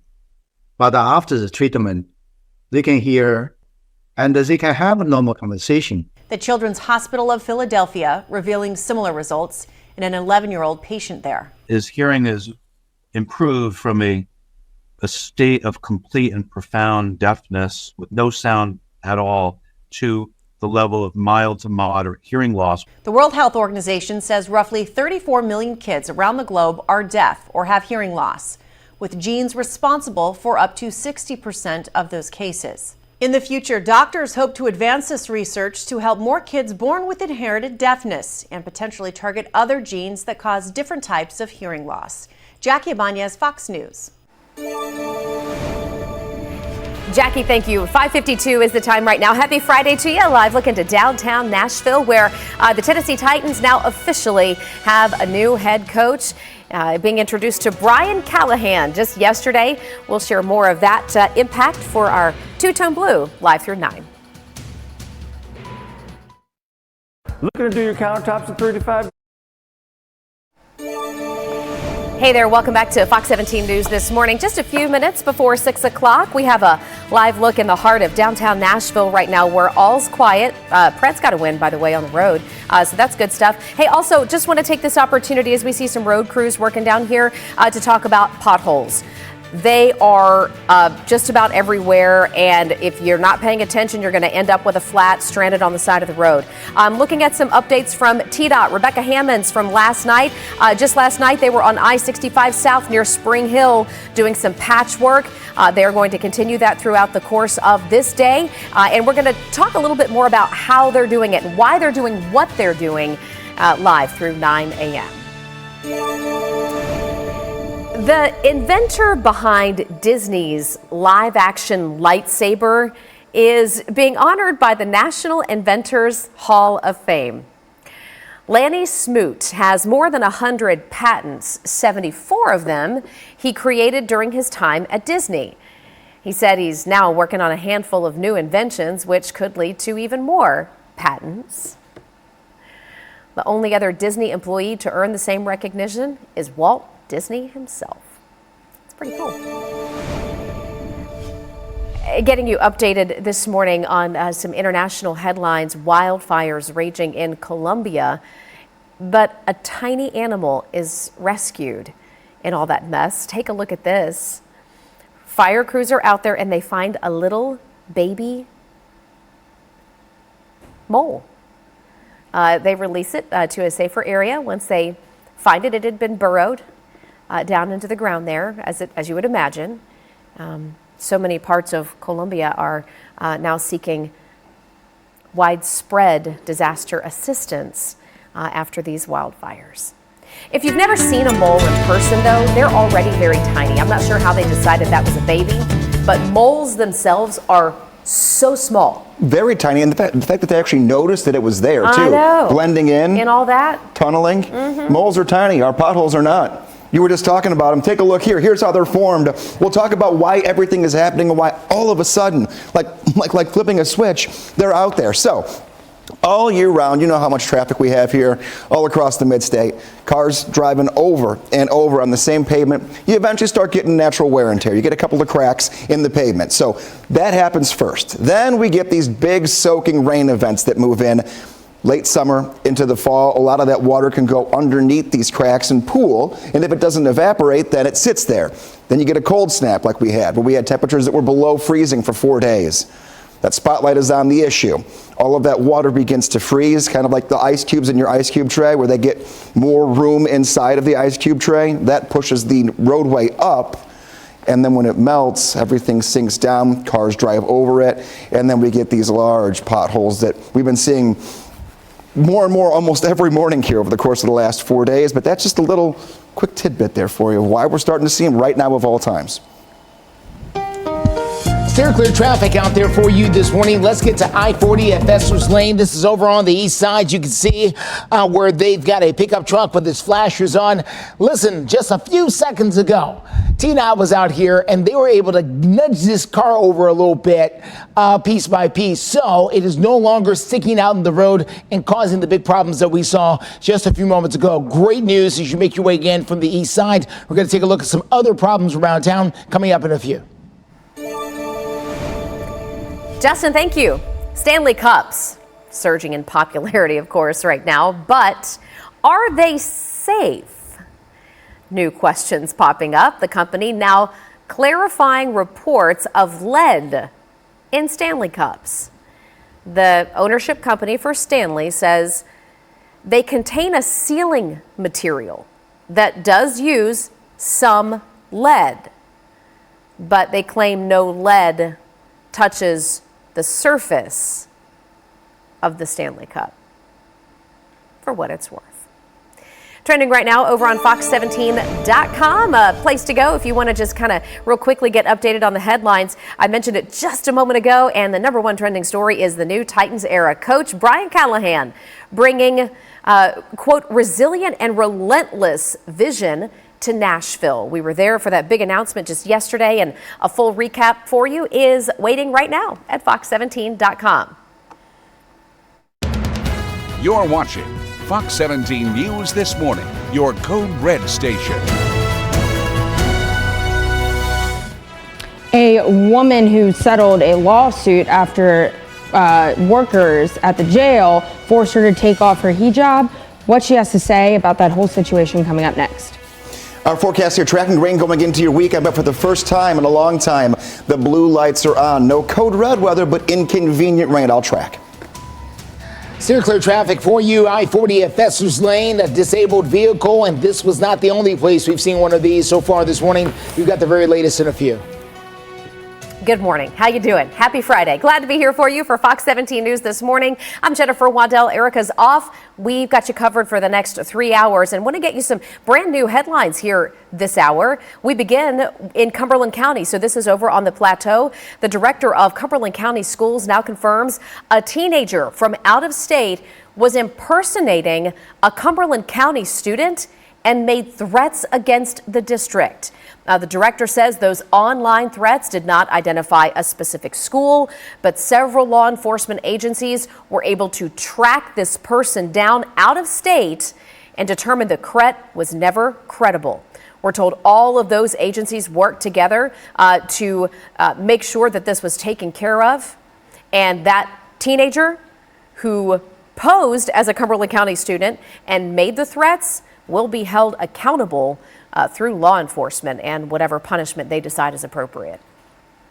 Also, new this morning, we go to Cheatham County, where that school district says they're out of substitute bus drivers this morning, and as a result, we do have an impact to one of their bus routes.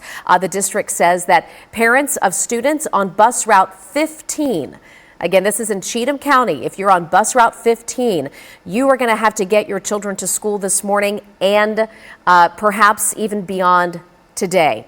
So the bus route does impact students who go to Pegram Elementary, Fine Arts School, and Harpeth Middle and High Schools. Cheatham County says they are hoping to get students home this afternoon, but again, parents are going to have to find a way to get the kids to school this morning. We understand that all parents impacted should have been notified by now, but this is just a heads up for you in case you hadn't heard yet. And continuing coverage this morning surrounding a settlement in Rutherford County. This involved a woman who is Muslim who was told to take off her hijab before taking a mugshot. And this story, when it first came about, stirred up a lot of controversy, and doing the same thing now because Rutherford County is going to have to make changes. Fox 17 News reporter Peyton Muse joining us live to get us updated.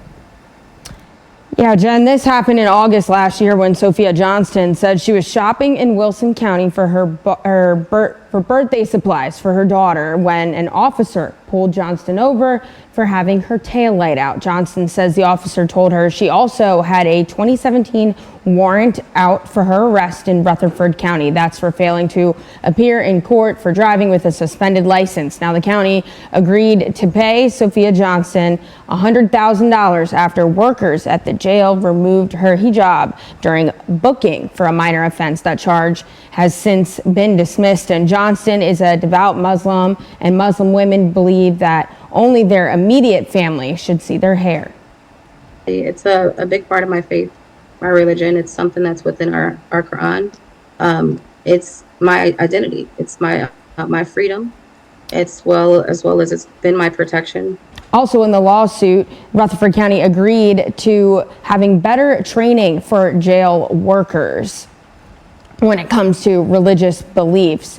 Now, the county agreed also to delete Johnston's booking photos and videos where she was shown without wearing her hijab. In studio, Peyton Muse, Fox 17 News, your Code Red station. Friday, and the forecast giving us a dry start to the day and a dry end, but we're not going to keep it that way the entire weekend. So what are we watching getting you into the weekend and what to expect over the next 3 days? Well, there will still be wet pavement. We are seeing potholes galore out there as everything begins to continue seeping back into the ground after the big melt we had last week. No additional rainfall for today. Watch for that ponding, though, and patchy morning fog in a few spots. Has to be contended with until about 9 o'clock, but no advisories out today. Not nearly as tough as yesterday was. You can ditch the umbrella today. Taking a look here, hotter colors mean a little more fog, even creeping into Murfreesboro right now and then down through McMinnville and Tullahoma. Nashville area, we've seen a couple of little pockets here and there, but yesterday we couldn't even see the roads on a lot of our cameras, so it's off to a much better start. Right side of your screen, we're in the 40s and 50s, on our way to 60 degrees later today. 7-day forecast does cool us down into the weekend. 45 degrees by the time we get to Sunday. Nighttime temperatures back into the 30s. Sunday night into Monday. That rain chance we have tomorrow. Hit and miss in the morning, hit and miss in the afternoon, hit and miss at supper time. It's not like pizza on a bagel, but you can get rain anytime. All right, everyone, steer clear traffic out there for you this morning. Let's get to I-40 at Fester's Lanes. You make that drive in from the east side. We were just dealing with that disabled pickup truck there on the shoulder of the road. Looks like that has moved out of the way, so now we are in much better shape there for you on that drive coming in from the east side. How about the west side? This is going to be I-40 at 46th Avenue near the Nations. You can see here where traffic moving along just fine in both directions, and now you can even see the housing. Couldn't see it this time yesterday because of the fog. No fog out there right now.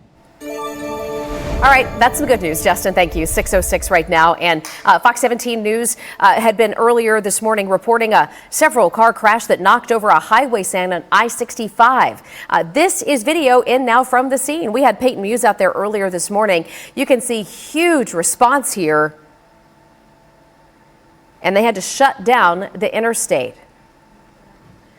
Ultimately, TDOT crews were able to get that sign off the road and everything cleared out. This is no longer a traffic problem. More local headlines this morning. A bit of a scary situation for one of our local firefighters. We go to Franklin, where that firefighter fell through the floor of a home and got trapped.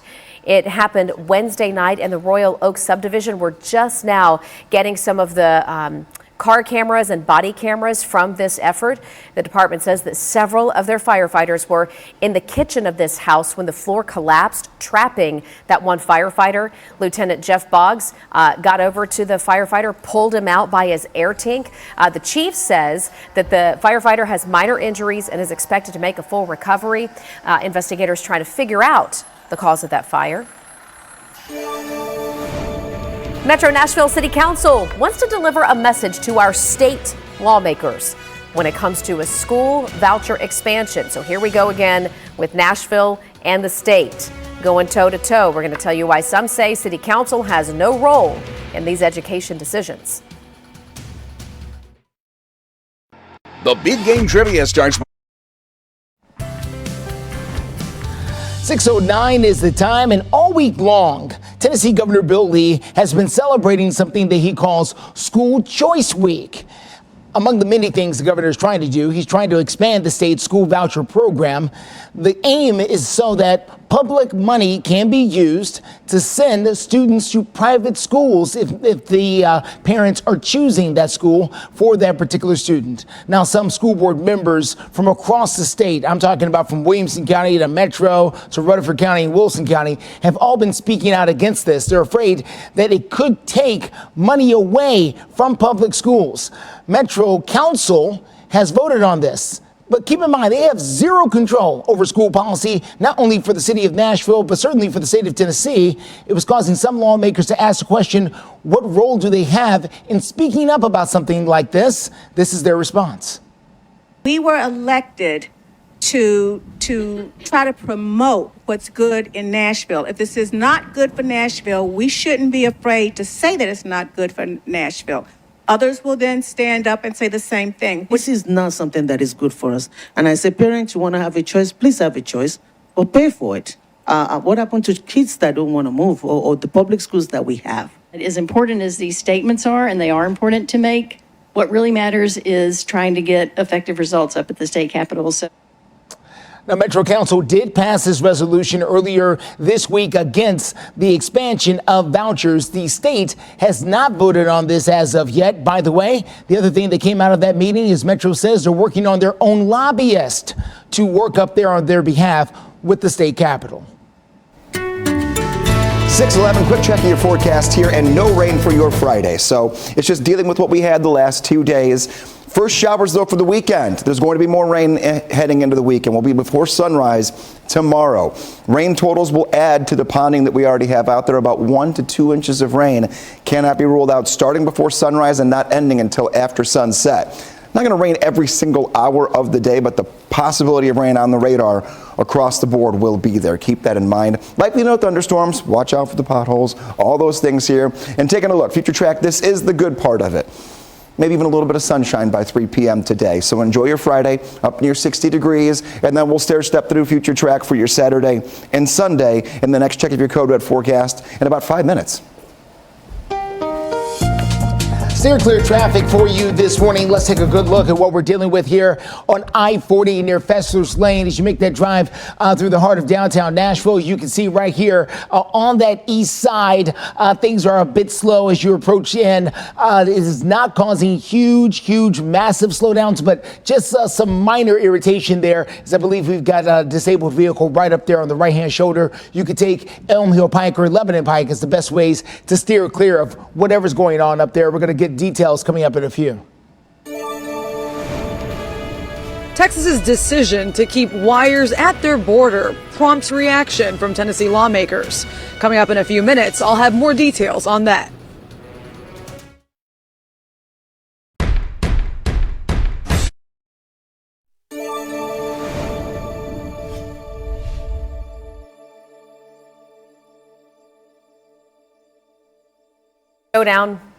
The showdown in Texas over border security intensifies. Governor Greg Abbott would appear, by all means, to be doubling down after the feds came in and said he had to remove razor wire that Texas was using to try to keep illegal immigrants out. And he said, well, not only am I not removing it, I'm putting more up.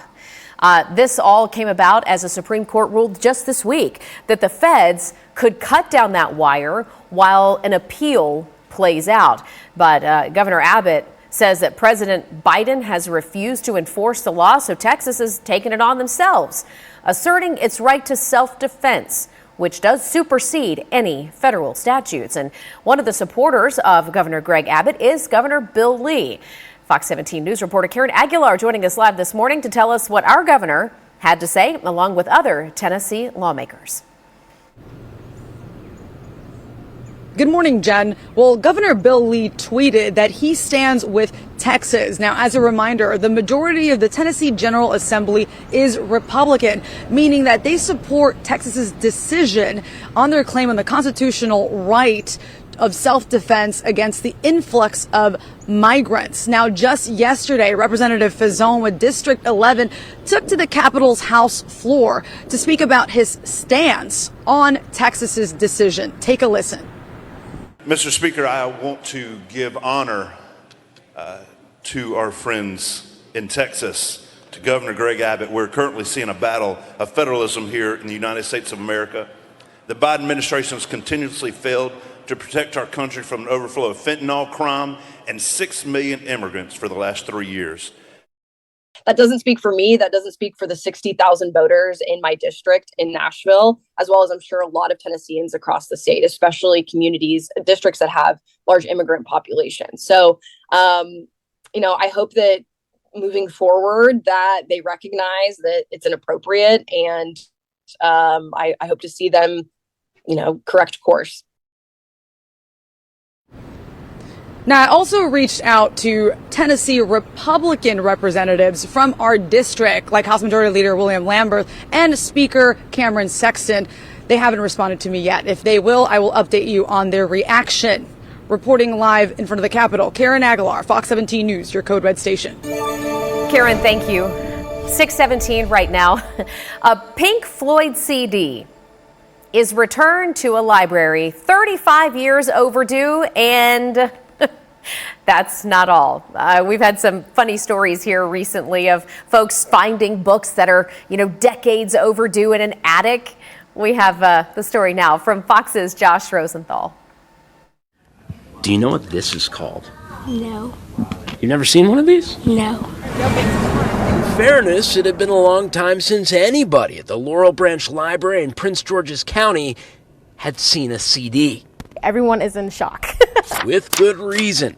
Last week, someone dropped this Pink Floyd CD into the library's drop box. Still in pristine condition, believe it or not, it was 35 years overdue. So it's kind of like seeing a piece of history come through the Dropbox. And you guys haven't circulated CDs for years, For years, not at all. Which probably helps explain this response. And this is a very famous album called Wish You Were Here. Ring a bell? No. See, when I was your age, this is what I listened to music on. Can you believe that? How old do you think that makes me, Blair? Probably like 30 years old. That's actually really nice of you to say. I appreciate you saying that. I'm even older than that, if you can believe it. But what do you... I just saw your face when you heard I'm older than 30. In fact, I'm approaching 40, which is how many years this Eddie Rabbit album was overdue.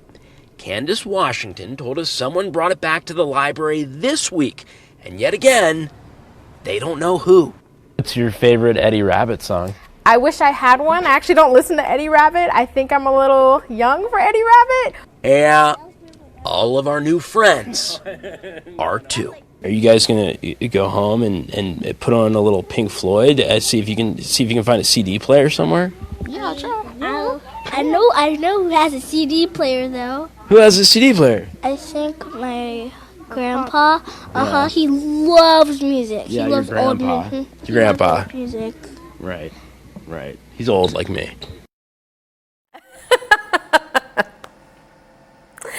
Oh my gosh, that was just precious. Fox's Josh Rosenthal reporting right now. They were mentioning Eddie Rabbit, so I can't help but think how much I love a rainy night, Greg. I just can't help myself but say that was a fantastic reference right there. Oh my gosh. And we're going to get another rainy night this weekend, aren't we? Get back here. I was getting right into it. We definitely are, but it's not going to be like the rain we just had. So it's not code red weather. We get to be dry today and 60 degrees. Okay. A little break here to take us into our Friday. Oh.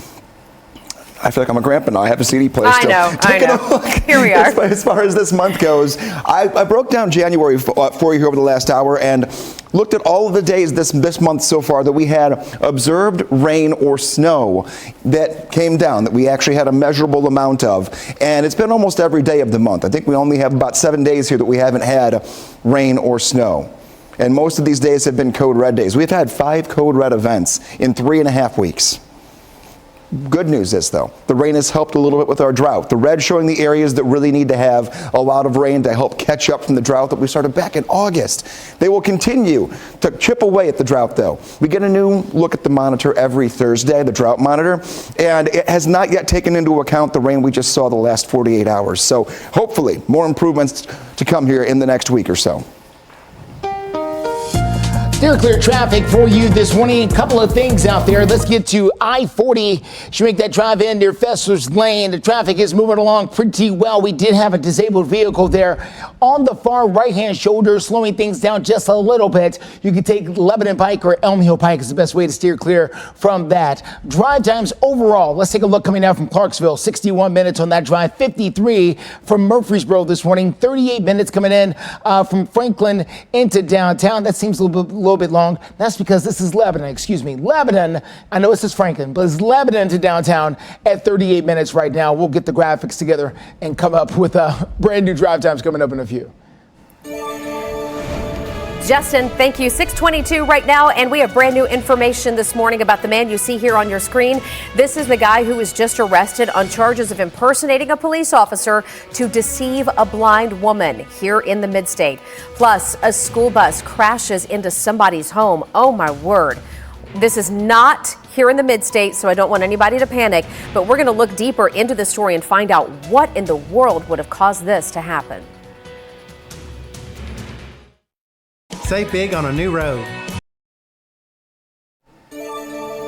Good morning. Welcome into Fox 17 News this morning. We do have an update for you in Operation Crime and Justice. Murfreesboro police have arrested a man who they say passed himself off as a police officer to deceive a blind woman. The update this morning, we now know who is facing charges. This is 23-year-old Ishmael Shekels. Police say he stole hundreds of dollars from the initial victim after claiming he had a search warrant to get her to open the door. He's also accused of stealing a pickup truck and snatching a woman's purse at a Walmart. Police are still looking for another man in that case. Greg is working on a couple of weather pieces for you in the puzzle of a forecast, so I'm going to real quickly just tell you the weather story. He's got this hanging out here for us. Dry for a day. That's going to be today. And then some showers that move in Saturday. Could have upwards of an inch of rain in some spots, but no major flooding concerns. And then cooler nights ahead. Your bus stop forecast also looking much better this morning. You shouldn't have to contend with any rain. 52 by 7 o'clock this morning, 53 at 8, 55 by 9 a.m. once the kiddos are settled in school and you might be settled at work. So we'll check in with Greg here again in just a few minutes and get a look at your full forecast. Steer clear traffic this morning. Let's take a quick look at what we're dealing with here on I-65 coming in from the south side. This is out there in Brentwood near Old Hickory Boulevard. Look at that drive looking very nice out there this morning. This is coming inbound there from Williamson County. This is going out towards Franklin. You're good in either direction right now. Here's a look at I-40 near Fesser's Lane. This was a crawl a few moments ago. They have cleared whatever it is that was in the way, and now traffic is free flowing yet again. We'll get you drive times coming up in a few.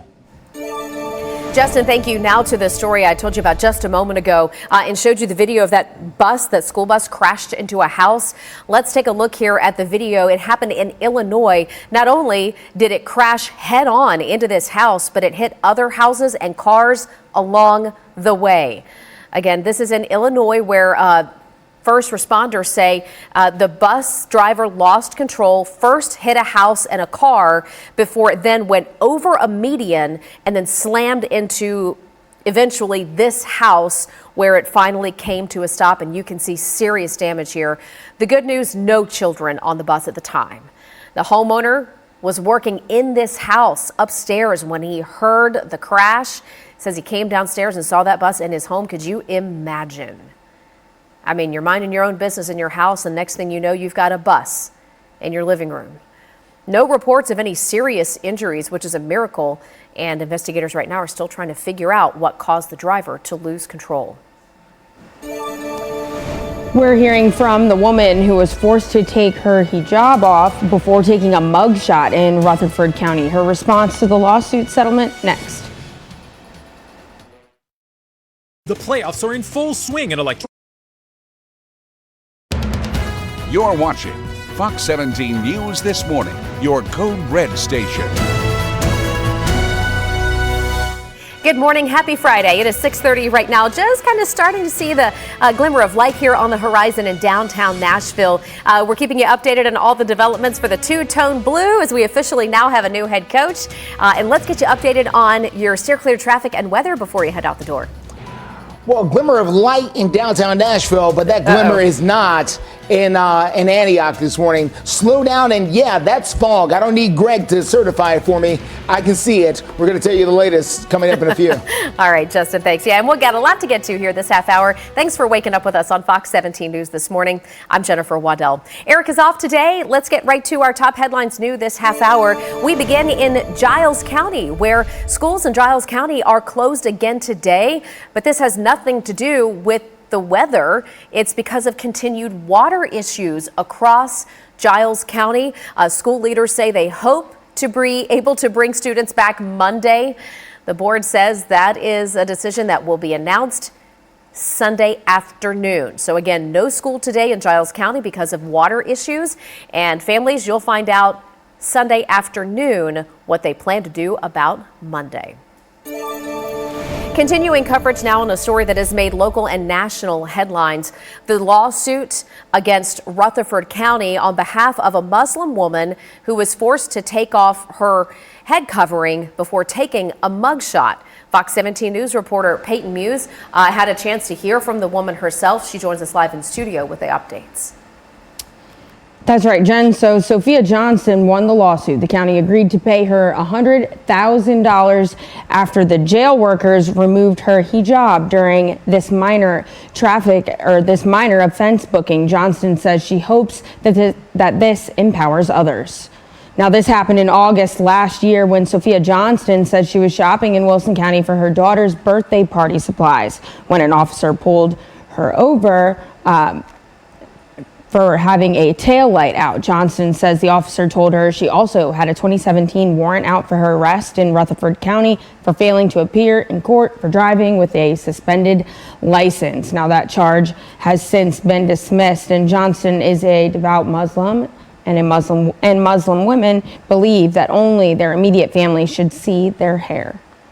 What happened to me already happened. It was something that was very traumatic, and it did a lot, but winning it, to me, it feels like I'm not just a voice just for myself, but it's given a voice to all religions, to let them know that it's okay to practice your religion, stand up for your rights. Johnson says that she again hopes that this will empower others to stand up for their religion, and also included in the lawsuit settlement, better training for jail workers when it comes to religious beliefs. Now, the county agreed to also delete Johnston's booking photos and videos where she was shown without wearing her hijab. In studio, Peyton Muse, Fox 17 News, your Code Red station.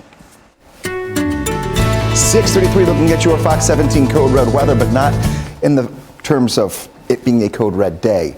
Haven't said that in quite a while. Today, we're all clear. Nothing to worry about. We're going to be drying out. We're still monitoring for flooding. We're still on pothole patrol. And there have been some areas where we've seen some fog creep in. All that's been mainly south of I-40. We talk about 24 all the way down toward the Murfreesboro area. And honestly, all the way down toward the Alabama state line, we're seeing some fog popping up. Not a whole lot of it north of Nashville like we had yesterday. We've kind of flip-flopped the map here this morning in terms of where we're seeing it. Now, we don't have any advisories out, but definitely just got to be careful again, like yesterday morning.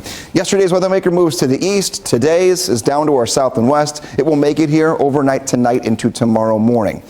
First raindrops begin to fall a little before sunrise tomorrow, and then they'll continue throughout the morning. The best chance to get a break in the rain on your Saturdays when they're in the middle of the afternoon. So enjoy today. Enjoy the clear sky. Enjoy the temperatures right near 60 degrees, because by the end of tomorrow's weather maker, we're going to cool things back into the 30s for nighttime temperatures by next week.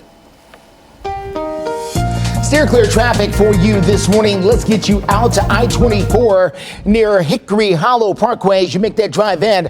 Okay, we were dealing with fog across the city yesterday. Today seems to be zeroed in particular so far that I have found in Antioch. That is where we've got a foggy start for sure out there. We had a bit of a disabled vehicle further up here on the shoulder that was slowing things down. That scene is now clear, but you're still seeing some of that backup here this morning. So that overall drive time, still under an hour, 58 minutes coming in from Murfreesboro, even though the time will raise throughout the morning. Clarksville, just over an hour. Lebanon into downtown at 40 minutes so far. Thanks, Justin. 6:35 right now. Some political headlines here this Friday morning. The commissioner of the State Department of Children's Services is now under fire. Margie Quinn admits that she made hurtful comments about veterans. We'll tell you the story here. You can be the judge for yourself. An investigation done by the Department of Human Resources shows that Margie Quinn asked a question about why veterans get lifetime benefits but police do not. State Senator Richard Briggs, a career Army veteran, took issue with that. He says he has the utmost respect for law enforcement, but explains why there's a difference. When a soldier goes overseas, he serves every single day for a year. There's often no fun at all. Your best friends get killed today. Tomorrow you go out again. There's no coming off and there's no counseling or anything else. You just suck it up and go. Senator Briggs has a scheduled meeting with Commissioner Quinn next week. Fox 17 News did get a statement from DCS saying that Margie Quinn regrets her comments and promises to do better. A story from just across the state line in Alabama that is making headlines this morning.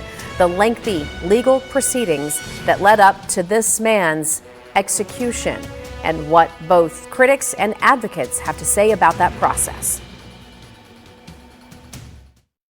Struggling with the highs and lows. 39, taking a look at the forecast here for you. Maybe you finally want to get outside and go get a bite to eat for lunch and not have to worry about tons of rain coming down, issues, aggressive cold. Today's a nice one. Mid to upper 50s around 11 o'clock. We'll stay there for noon. We'll also be there right around 1 o'clock. So good to get outside to do pretty much anything you want to today. Right in the middle of the afternoon, stays dry. No rain until we get past sunset tonight and go into the overnight. Let's take a look at future track. Might even see a little bit of sunshine try to peek through middle of the afternoon toward the evening hours. And then the clouds take right back over. A couple of showers do start tracking in. After midnight in our southern tier counties, they pull to the north through around 5 a.m. And then they pick up and get a little more expansive here by 6 o'clock into 7 and 8. So morning hours, if you have plans, know it's going to be raining, and know that if you have plans in the evening tomorrow, also bands of heavy rain. Unfortunately, we didn't really get to see it. Yesterday was the peak of our full moon. Today is that next day right after, where it would have been great, but just too much cloud cover out there. We got to wait till the end of February for the next full moon to roll around. Stay clear traffic for you this morning. Let's get you to the north side. I-65 Trinity Lane, making that drive in. As you can see, traffic moving along pretty well. Small minor delays as you make that drive in, but mostly this is because of congestion in this area. So heads up as you make that drive in. Right now, though, no significant slowdowns. We're also starting to see the fog thin out just a little bit as you make that drive in from Antioch. This is I-24 near Hickory Hollow, the Hickory Hollow Parkway out there. Still a slow go here as a lot of people start to get on the road, but overall, no major accidents that's really tying things up. Just give yourself a little extra time to deal with the fog. Justin, thanks. Now to a story in Operation Crime and Justice that is making headlines here close to home and across the nation. Alabama is now the first state to execute a person using nitrogen gas. Kenneth Smith put to death using that method overnight. We first told you about it yesterday as it was expected to happen. He was convicted for his role in a murder for hire plot. He chose this method of execution after administrators failed several times on a lethal injection back in 2022. Nitrogen gas, according to officials who were there at this event, it took about 15 minutes before they pronounced Mr. Smith dead after that dose. Nothing happened here today is going to bring Mom back. Nothing. It's kind of a bittersweet day. We're not going to be jumping around, hooping and hollering, hooray and all that. That's not us. But we're glad this day is over. By the way, the only other state that allows death by nitrogen, there are two of them, Oklahoma and Mississippi, but neither one of them has used it. Critics worry it could cause unnecessary suffering. All right, back here at home, we have a story from Metro Nashville Public Schools that sounded the alarm as a gun is found in a second grader's backpack. What Metro Nashville Public Schools says happened.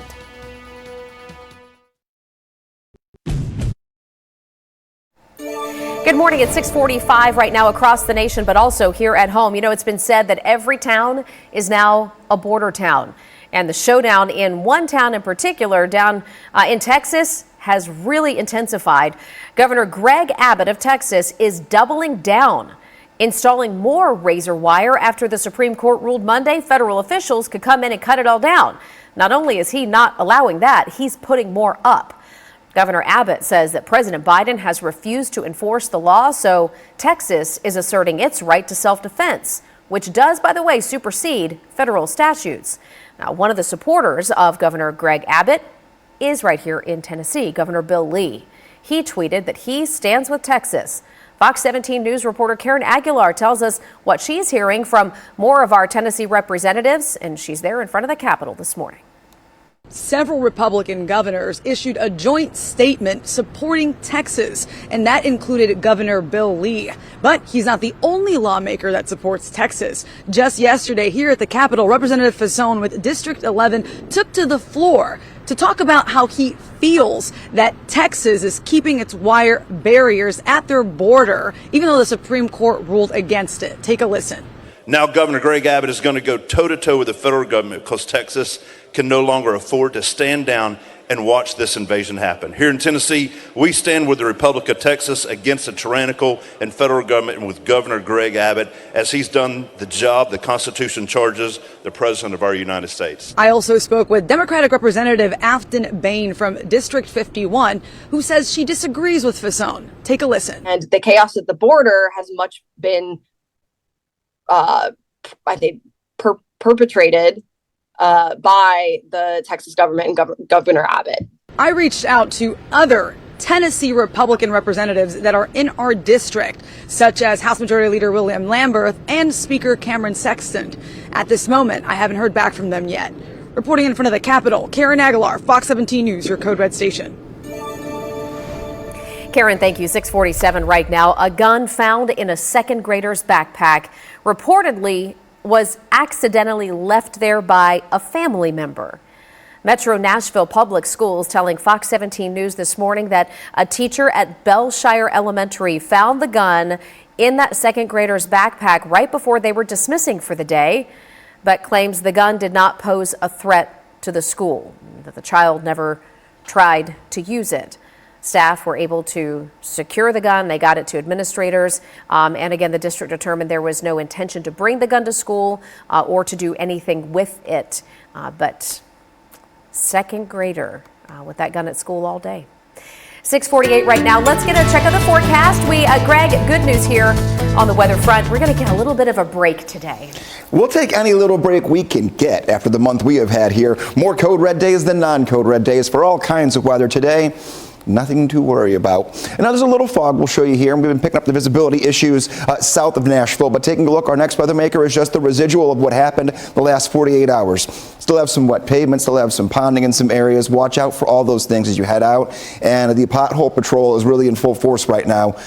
Watch for them. They may not have been there even 24 hours ago in some spots. No umbrella needed today. We can see downtown Nashville. Yesterday, all we saw was just a gray screen because of how dense the fog was. So that won't catch you here if you are Nashville on north, but the areas that are shaded in yellows, oranges and reds. So basically, if you start getting more south of I-40, that's where you're picking up some fog this morning. No advisories in effect for us, though. Good news there. Taking a look at the 7-day forecast, we're going to go with upper 50s to near 60 today, 55 degrees tomorrow. And we'll be talking one more time here in a few minutes about tracking rain that moves in overnight and into portions of your Saturday. Right now, we'll look out your weather window. Weather Window, presented by the National Weather Desk. Here's a cool and close-up look at ice formations along Wisconsin's Lake Winnebago. And in New York, something sweet to feast your eyes on, ice donuts or ice pancakes. Conditions need to be just right to form, from the temperature to relatively little wave activity, which is enough to crack thin ice sheets. Roundness takes shape after the bumping pieces etch away the sharp edges. Steer clear traffic for you this morning. A couple of things to tell you about. Let's get started here with I-24 near Hickory Hollow Parkway. As you make that drive down from the Antioch area, we do have some fog in the air there that is starting to lift. It's a lot lighter than what we saw a few moments ago, and that's certainly good news. Still seeing a lot of congestion, though, as you make that drive into town this morning. You can try to take Murfreesboro Road to steer clear. We're also dealing with a new crash. This one's down in the Thompson Station, Spring Hill area. It's on I-65 right before the Thompson overpass. 71 minutes on the drive right now. You can take Highway 31 or 431 as the best way to steer clear. Justin, thank you very much. Let's talk Titans, because we have a new era beginning in Nashville as the Titans officially introduced their new head coach, Brian Callahan. He flew in with his family yesterday and then met with the media for the first time. Fox 17 Sports Director Jill Jelnick with more on the big day and the vision now looking forward for the two-tone blue. A lifelong dream coming true Thursday for Brian Callahan as he was officially introduced as the new head coach of the Tennessee Titans. Callahan said he felt an immediate connection during his first Zoom interview with Amy Adams-Strunk, the Titans owner, and also general manager Rand Carthon. And he said in that moment he knew he wanted to lead this franchise. Callahan also describing his vision for the team with two words: resilient and relentless. He said that's what he wants to show up on tape, and that's how he wants this franchise to be described across the league. When you have those two things, resiliency and relentlessness, that's when the results come. To be a head coach at the highest level, to be this franchise's head coach is a great responsibility and an incredible honor. Callahan just wrapped up his 14th season coaching in the NFL and spent the last 5 seasons as the offensive coordinator for the Cincinnati Bengals. The last 3 years, the Bengals offense has ranked top 10 in a handful of categories, including 6th in scoring and 7th in red zone efficiency. During that time, Bengals head coach Zach Taylor was the primary play caller, but now Callahan will be the one calling the plays on game day for the two-tone blue. Well, I was involved in a lot of the things that came across his desk, a lot of conversations. His allowing me that access to those conversations has been huge. And I walk into this role today, and I'm sure there'll be plenty of surprises, but I feel very confident that I'm prepared for it. As for the Titans offense, Callahan didn't get into any specifics other than it will feature a detailed passing game and a balanced rushing attack. Callahan has been known for coaching several successful quarterbacks over the years, including Peyton Manning, Matthew Stafford, and Joe Burrow. He says he's learned something from each one of them and believes that experience will help him develop Titans' young quarterback, Will Levis. I thought that Will was a really good player coming out of college, and I thought when you watch him play this year, you saw really growth. I mean, you saw him learn. The NFL is hard. It's hard on quarterbacks. It's particularly hard on young ones. And so I saw a lot of really positive things. Some of the throws, some of his competitive instincts that he put on tape were really impressive. As for what's next for the new head coach, he'll start to fill out his staff. Callahan says he doesn't want to rush the process. It's important to him to make sure he finds the right guys for his staff. And until then, he'll be savoring every moment of this new journey with his family. Reporting from the Titans practice facility, Jill Jelnick, Fox 17 Sports, your Code Red station. Jill, thank you so much. Still to come on Fox 17 News this morning in our 7 o'clock hour. Continuing coverage on federal education money here in Tennessee. We will dive into the strings attached to that money.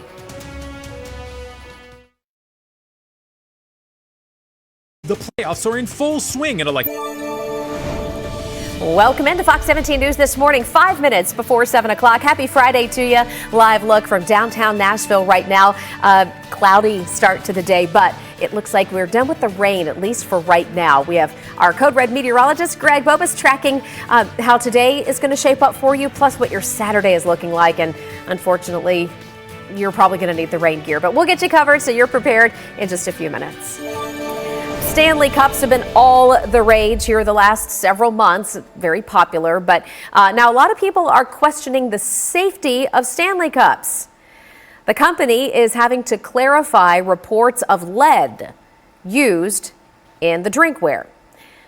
The ownership for Stanley says their products do contain a sealing material that uses, and I quote, some lead. But they claim no lead touches any surface of the Stanley product. I think we're going to need even more clarification than that, just for the masses who have amassed Stanley Cup collection. There are two of them in my apartment right now. Are there really? and I'll tell you, until the first time I actually picked one up, I did not realize how heavy those darn things are. Hey, listen, I got to tell you something. Speaking of Stanley, okay, there's a local ice cream shop in Greenbrier called Golly G's. They did a promotion last night where if you brought in your Stanley, I kid you not, it was just last night, if you brought in your Stanley Cup, no matter what size, they would fill it up with ice cream. Well, that's a promotion we can get on top of. For $10. Are you kidding me? $10 the whole thing? The whole thing. No matter how big it was. See, that's smart marketing too. Genius, right? It's genius. Beyond genius. Today's a good day. This is the first time that we've been able to have these little fun stories and tell you guys little tidbits around town that you might not have known about, because we finally have a brief break from all the things we've been dealing with here. No rain today, this morning, afternoon, evening. Temperature will be at 60 degrees, plenty of sun, but your weekend, not the same story. Overnight tonight, right around sunrise really tomorrow morning, we're going to see some showers that begin to move in, some pockets of heavy rain during the morning, a little bit of a lull during the afternoon hours, right around lunchtime to around 3 p.m., and then we bring more showers and potentially heavy rainfall in for the end of the day. That makes our temperatures drop pretty quickly. We're going to go from near 60 degrees today all the way to taking ourselves down to the 30s by Sunday night into Monday. Greg, thank you very much. Steer clear traffic time right now, just a couple minutes before 7 o'clock. I know many of you are, in that rush to try to get out the door. We want to give you a quick check before you do. I-65 at Trinity Lane, a little stacked up, but this is pretty much your morning commute. The word of the morning is pothole. Please, folks, take it slow out there. Pay close attention to the road up ahead of you. Looking at a little bit of a jam up here, too. I-24 at Hickory Hollow Parkway coming into Nashville, and we can see a little bit of fog off in the distance, too. So Justin McFarland's putting together your next full Steer Clear traffic report. We'll get to that in our 7 o'clock hour. Right now, let's head over to the website, see what's trending. What are y'all most interested in reading about right now? Well, this is one of the stories. The headline, Seattle man stalking Taylor Swift held without bail for violating a protective order. All right, that's something that y'all have been interested in reading, and it shows in our trending section, which you can find anytime on the right side of our homepage, fox17.com. Here's something neat here for a Friday morning. The inventor behind Disney's lightsaber, what they call the live-action lightsaber, is now being honored by the National Inventors Hall of Fame. Lanny Smoot is his name. He has more than 100 patents, 74 of which he created during his time at Disney.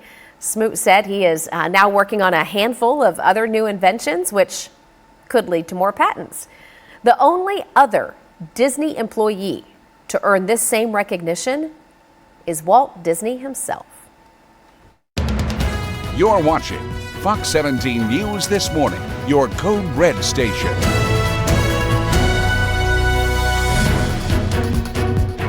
Your actions from this point forward dictate your character and what you really stand for. In the hot seat this Friday morning, Tennessee veterans taking aim at the head of Tennessee's Department of Children's Services. The comments landing Commissioner Margie Quinn in the spotlight. A look at the forecast. Dry today, but I'm already tracking our next weather maker that will impact your Saturday plans at multiple points of the day. That hour-by-hour forecast coming up in just a moment. Slowing down on I-24 coming in from Antioch. A little fog has returned to the area, but the biggest slowdown is actually south of town. We're going to tell you about the scene going down in Spring Hill and Thompson Station coming up in a few. We're going to try to get you out the door and where you're going on time the next couple of hours. And we're glad to be here as your live local news source through 9 to do that. I'm Jennifer Waddell. And I'm Justin McFarland, Fox 17 News. Of course, your only live and local news source from 7 until 9. And we've got local headlines just like this. If she really does mean what she said, it's kind of a slap in the face to service members. Yes, making headlines this morning, the commissioner of the State Department of Children's Services is under fire. Now, this comes after Margie Quinn admits that she made some hurtful comments about veterans. Here's what we have here. An investigation done by the Department of Human Resources shows that Margie Quinn was asking questions about why veterans get lifetime benefits and police do not. State Senator Richard Briggs, a career Army veteran, says he has the utmost respect for law enforcement because they're all fighting for the same goals to protect and serve in their communities. But he says there are major differences in the line of duty. When a soldier goes overseas, he serves every single day for a year. There's often no fun at all. Your best friends get killed today. Tomorrow you go out again. There's no coming off and there's no counseling or anything else. You just suck it up and go.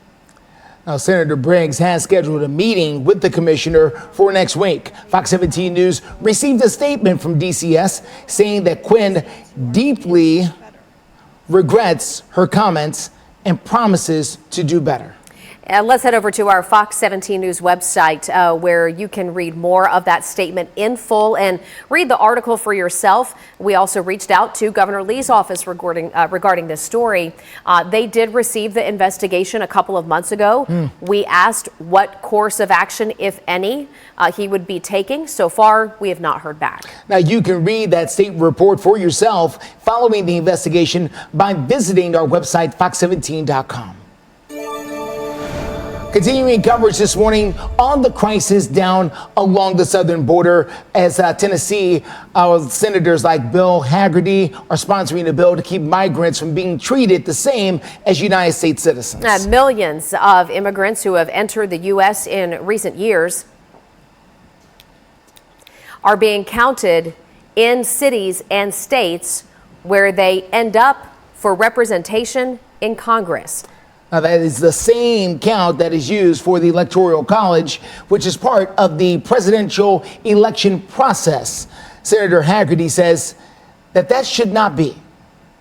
This legislation will remedy that, it will clarify that, and I think it will accomplish what most Americans expect, and that is that American citizens are the ones that should be counted with respect to allocation of congressional districts and electoral votes. Now, Hagerty says the current setup gives members of Congress in sanctuary states a louder voice than the one they deserve. All right, if this bill passes, immigrants would still be counted in the U.S. Census. 7:04 is the time right now. As promised, we've got an updated check of your forecast this hour with Code Red meteorologist Greg Bogus. Let's jump on in and see what we can expect for the upcoming weekend drive for today.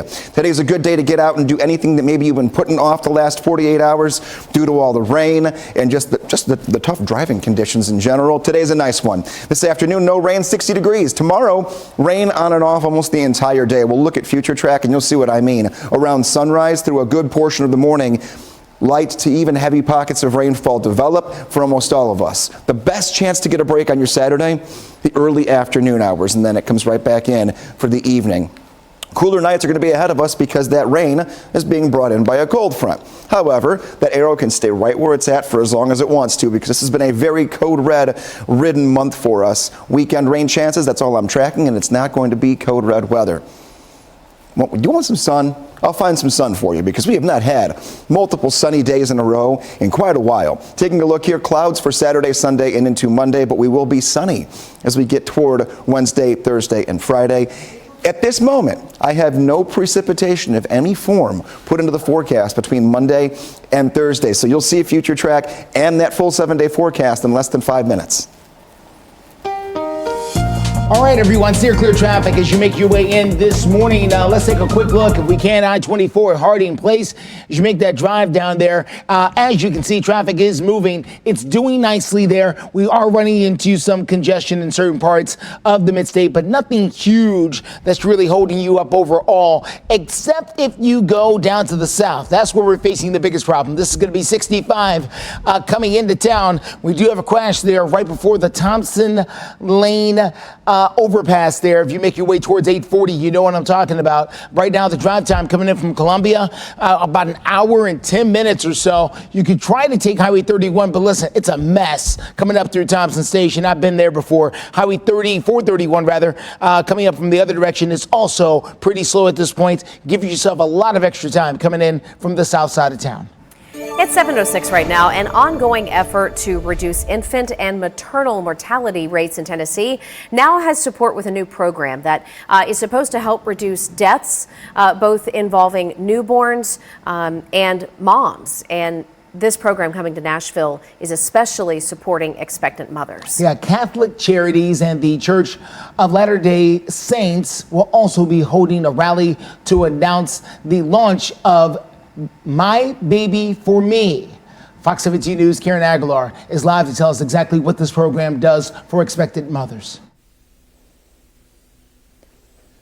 Well, that's right. The program is called My Baby for Me, as you can see here behind me, and they're offering weekly classes to those mothers. Some of those pillars of the My Baby for Me is a sense of belonging, community for those mothers. Also, believing that you and your baby can have a happy and healthy life, along with being aware of some of the behaviors that can be harmful to your baby to help reduce those infant mortality rates and becoming your best self and the best mother you can be. Now, I'm here with Carla Parker. She is one of the organizers of the program My Baby for Me, and she is also with the Church of Jesus Christ Latter-day Saints, who's partnering up with other organizations to make this program possible. She tells us about what this class can offer mothers. These classes are going to teach mothers how to take care of themselves and their babies once they're born. We're going to offer to them a hot meal together with whoever they bring with them, a friend or a family member, their significant other, and their children, as they sit together and learn about how to take care of themselves and their babies during pregnancy and afterwards. In addition to that, we provide transportation to the classes and also to their prenatal visits if they need them. We also will be able to provide to them someone that can be on the phone for them at any time, 24/7. Great. And so for mothers who are wondering, where are these classes located and when? We hope they'll come out to the C.E. Magruder Family Center in North Nashville and be with us on Mondays, Thursdays, and every third Saturday of the month. Thanks. And as Justin mentioned, there is a rally tomorrow here at the Ephesian Primitive Baptist Church starting at 10 a.m. Reporting live in North Nashville, Karen Aguilar, Fox 17 News, your Code Red station. All right, Karen, thank you so much. Well, for weeks now, people have lined up at Metro Council and asked them to take a stance on a pretty unusual topic for them. We're talking about the Israeli-Hamas war. So what do they want the city to do about this? Well, we're going to let you hear it in their own words in about 2.5 minutes. Good morning. Your design obsession starts. 7:11 is the time. The Metro Council takes public comment whenever they meet, every other Tuesday downtown at City Hall. And for weeks now, members of the public have come out and asked them to say something about the war between Israel and Hamas. They want the city to take a stance. The question is, why? Metro Council has no power over the federal government and certainly no influence over foreign policy. But that has not stopped comments and debates like this. I hope you will sponsor a resolution for a ceasefire. There is power in symbolic social movements to create real change. So I hope that when we return, you all are in favor of sponsoring a ceasefire resolution. And I'm asking that the council end its silence and pass a resolution in support of the people of Palestine. Feelings of empathy, I hope, are universal, and while they don't require a vote by this council, it can be cathartic to hear from time to time that we feel each other's pain. Feeling each other's pain is exactly what they want. Those who came to speak say they're looking for something largely symbolic from Metro Council, but they want to know that the city is supportive of their point of view. 7:12, quick check of your forecast for you. I promised you future track. Here it is. I just fast forwarded through today. Don't even worry about it. Some sunshine late afternoon, high of 60 degrees, no rain. This is tomorrow, though. After midnight tonight into tomorrow morning, showers begin to move in right around 5 o'clock in the morning. This is 7 a.m. 7 a.m. taking us into the afternoon. More rain will be likely. We'll dive much more into that and some possible totals coming up in a few minutes.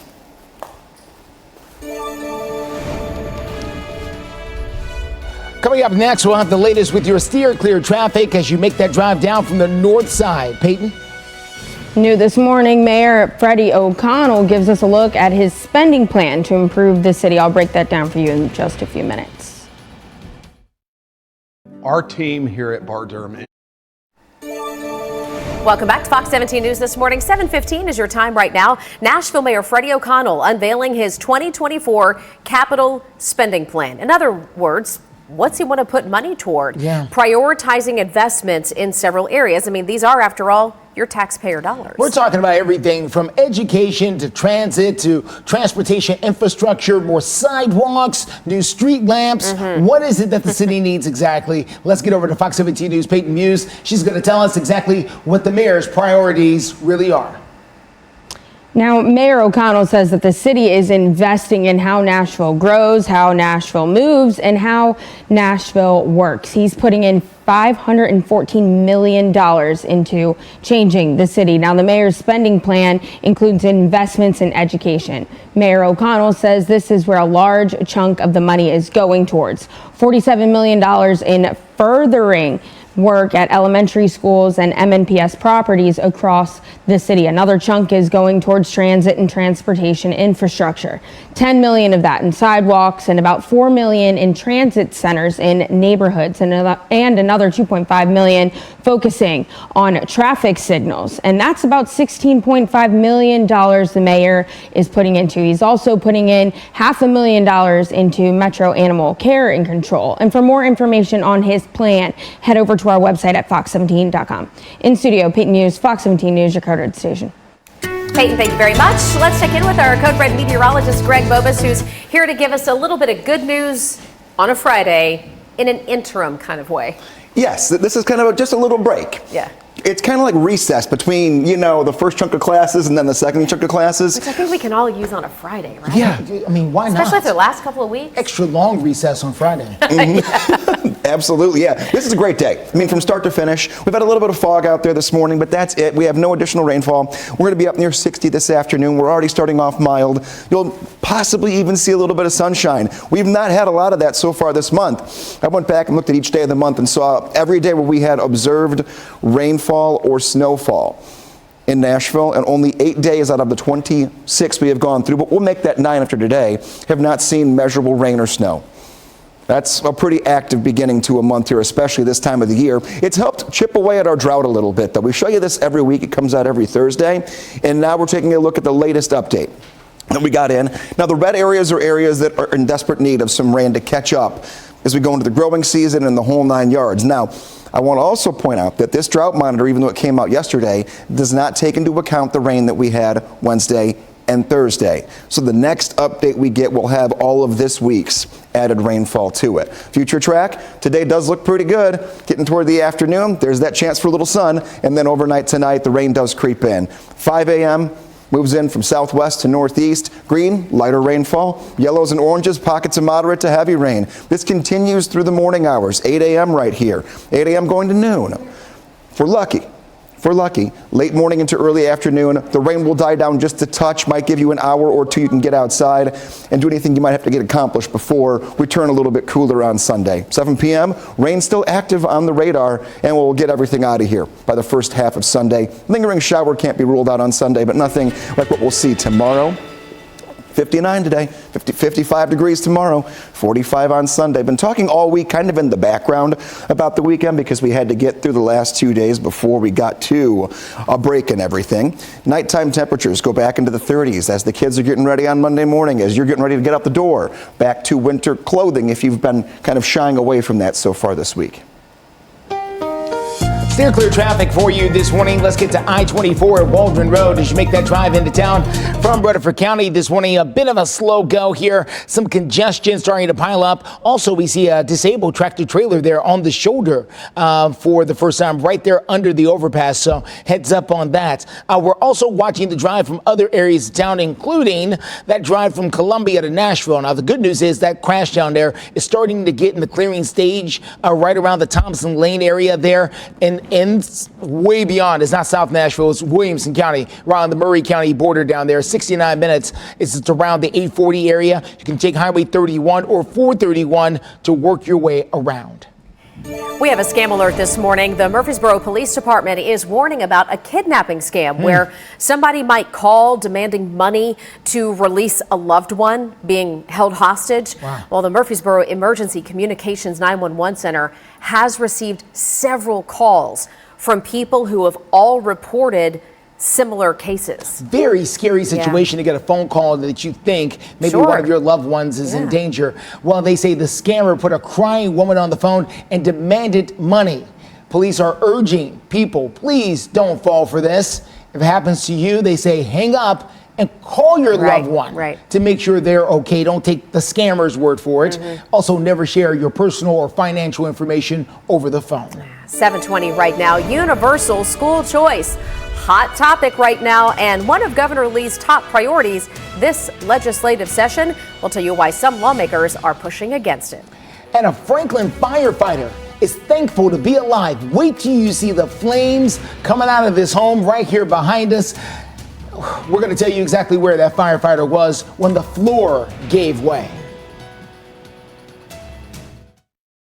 What happens in the weekend? Friday. Good morning, and thank you for starting your day with us here on Fox 17 News this morning. We go to crisis in the classroom right now, where there is tension down the aisle when it comes to Governor Lee's top priority this legislative session. It's the bill for universal school choice that hasn't even officially been filed yet, but already some Democrats are rallying against it. Fox 17 News' Megan O'Halloran reports.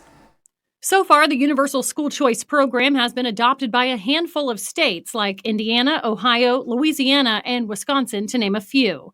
The program would essentially give public school students a state-funded taxpayer stipend to go towards private schools.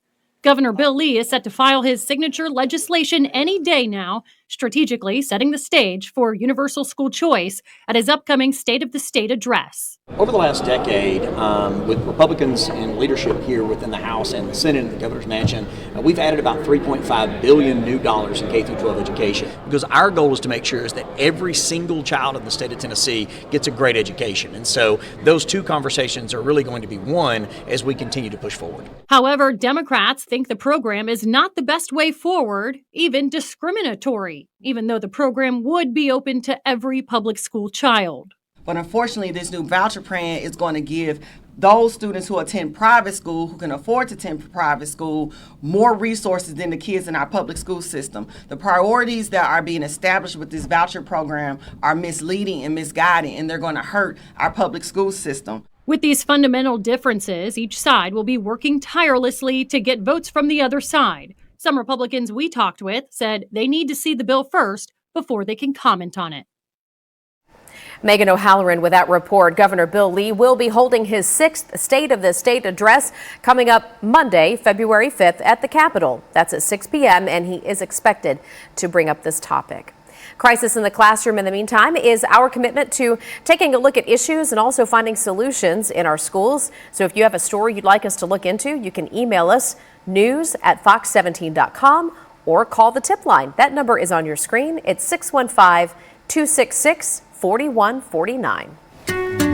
Still monitoring visibility for you here this morning. A little fog south of I-40 has really worked its way in here over the last couple of hours. Not as dense as it was yesterday, so it should not be as much of a problem and a burden like what we saw in Nashville on North, where literally every artery into and out of the city you couldn't even see driving around. But there is still a little fog out there. No rain for today, no rain for tomorrow. Now, what do you need to know? Well, there is more rain to start the weekend. Overnight tonight and then really going into tomorrow morning, rain begins to pick up from south to north. Rainfall totals that could add to whatever flooding or ponding is still left from the rainfall we had Wednesday and Thursday. And please watch out for the potholes. We've seen so many cars on the side of the road this morning, which we think could have been from potholes. It was just dark outside, a little bit foggy. And today is National Have Fun at Work Day.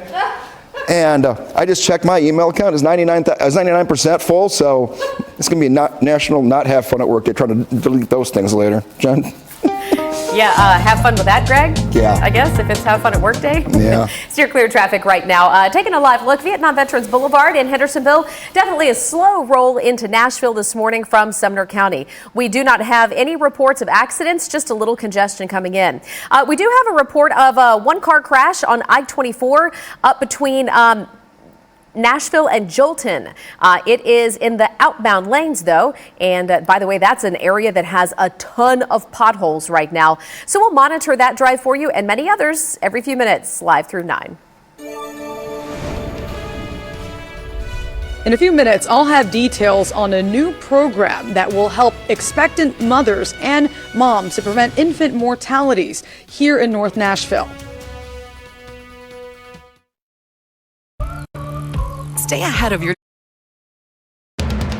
You're watching Fox 17 News This Morning, your Code Red station. Good morning, 7:30 on the dot right now. Thanks for joining us for Fox 17 News This Morning. I'm Jennifer Waddell. And I am Justin McFarland. Fox 17 News is your only local news source, live with you from 7 until 9. Erica Glover has the day off.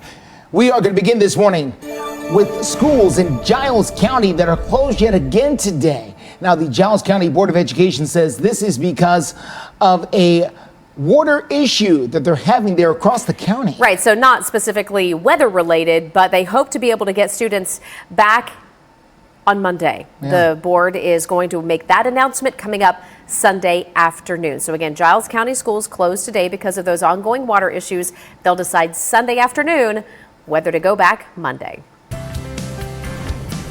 There is a brand new program to help reduce the deaths with newborns and the babies that are coming here to Nashville. They're hoping to try to increase some of the help for women. Yeah, so starting there, Fox 17 News reporter Karen Aguilar joining us live this morning to tell us what this program can do for moms. Well, the program is called My Baby for Me, and there'll be a rally tomorrow here at Ephesian Primitive Baptist Church at 10 a.m., where the moms will be offered things like wipes and diapers walking straight into the door. But more importantly, they'll be taking away some skills that they'll be learning from weekly classes that this program is offering. Now, I'm here with Carla Parker. She's one of the organizers of the program. She's also with the Church of Jesus Christ of Latter-day Saints, who partner up with other organizations to help make this program possible. She tells us a little bit more about this program. This program is hopefully going to gather all women that are expecting children in the North Nashville area that could use a little extra help. We have classes that will teach them how to take care of themselves and their babies once they're born. In those classes, they also be offered a hot meal for them and their significant other and their children. Their children will be taken care of during these classes so they can focus in and learn what they can do to have healthier pregnancies. We'll be at the Magruder Family Center. Catholic Charities has given us that space to hold these classes, and we'll be there on Mondays and on Thursdays and every third Saturday of the month. Thank you. I have another question. Why is it so important here in North Nashville to bring this program here? Sadly, North Nashville, the infant mortality rate is 2 times the national average, and that's unacceptable, really, in a city where we can take care of them better. So we hope that the community will come together not only to learn about the program tomorrow, but also to get on board and help. Absolutely. Thank you so much, Carla. And those weekly classes will begin on February the 12th. Reporting live in North Nashville, Karen Aguilar, Fox 17 News, your Code Red station. Approaching 7:33 here on a Friday morning. We made it through the week. We made it through a lot of things that happened in the last 48 hours. Fog, flooding, heavy rainfall, and a lot of time we had to deal with all of that. Now we get a dry day for your Friday. Saturday, some showers are going to be out there. We cannot escape it. We're going to have rain starting in the morning, and then we're going to have another batch of rain that's going to be later in the day toward the evening. Cooler nights are ahead of us. Once we're done with tomorrow's rain, nighttime temperatures will fall back into the 30s leading into next week, but a cool and calm pattern. I have no rain in the forecast right now, Monday through Thursday of next week, and our arrow that's been sneaking over here to the alert mode way too much this month is staying right where it's at. Weekend rain chances are there, but I'm not worried about any significant weather. But damp conditions are still out there on the roads, on a lot of our side streets. Oh, I mean, even the grass, just taking the dog for a walk, you still might need to use the towel when they get inside later. We're all clear, though. Again, for Code Red, we're looking good there. 7-day forecast. We'll give you the broad strokes now and then pinpoint that hour-by-hour timing for your Saturday rain. Just know, 60 degrees and bursts of sunshine later this afternoon. Carefree on a Friday. You're clear traffic out there for you this morning. Let's get you out to I-24. This is at the Harding Place exit out there. You can see traffic is moving. Things a bit foggy and certainly congested as you make that drive in. But so far, nothing real crucial slowing you down, at least not in this area. We're still dealing with the leftovers of a crash down to the south of us from I-65 around the Columbia area there.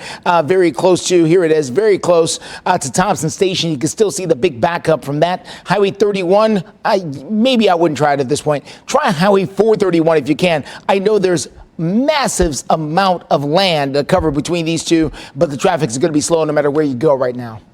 It's 7:34 right now, and a nonprofit government watchdog group called OpenTheBooks.com has found while Tennessee lawmakers are considering whether to reject federal education money, our state has announced it's collected $280 million less tax revenue than what was actually budgeted. Yeah, that's going to be a problem. Let's get in with Rachel O'Brien from OpenTheBooks.com to break down what the findings are. And that $280 million seems like a drop in the bucket for the state budget. So why is it important that the state collected much less than that?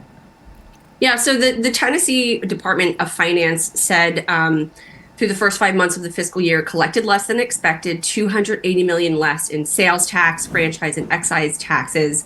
And the state said it will adjust its spending to make up for that. But last fiscal year, it was also $252 million behind.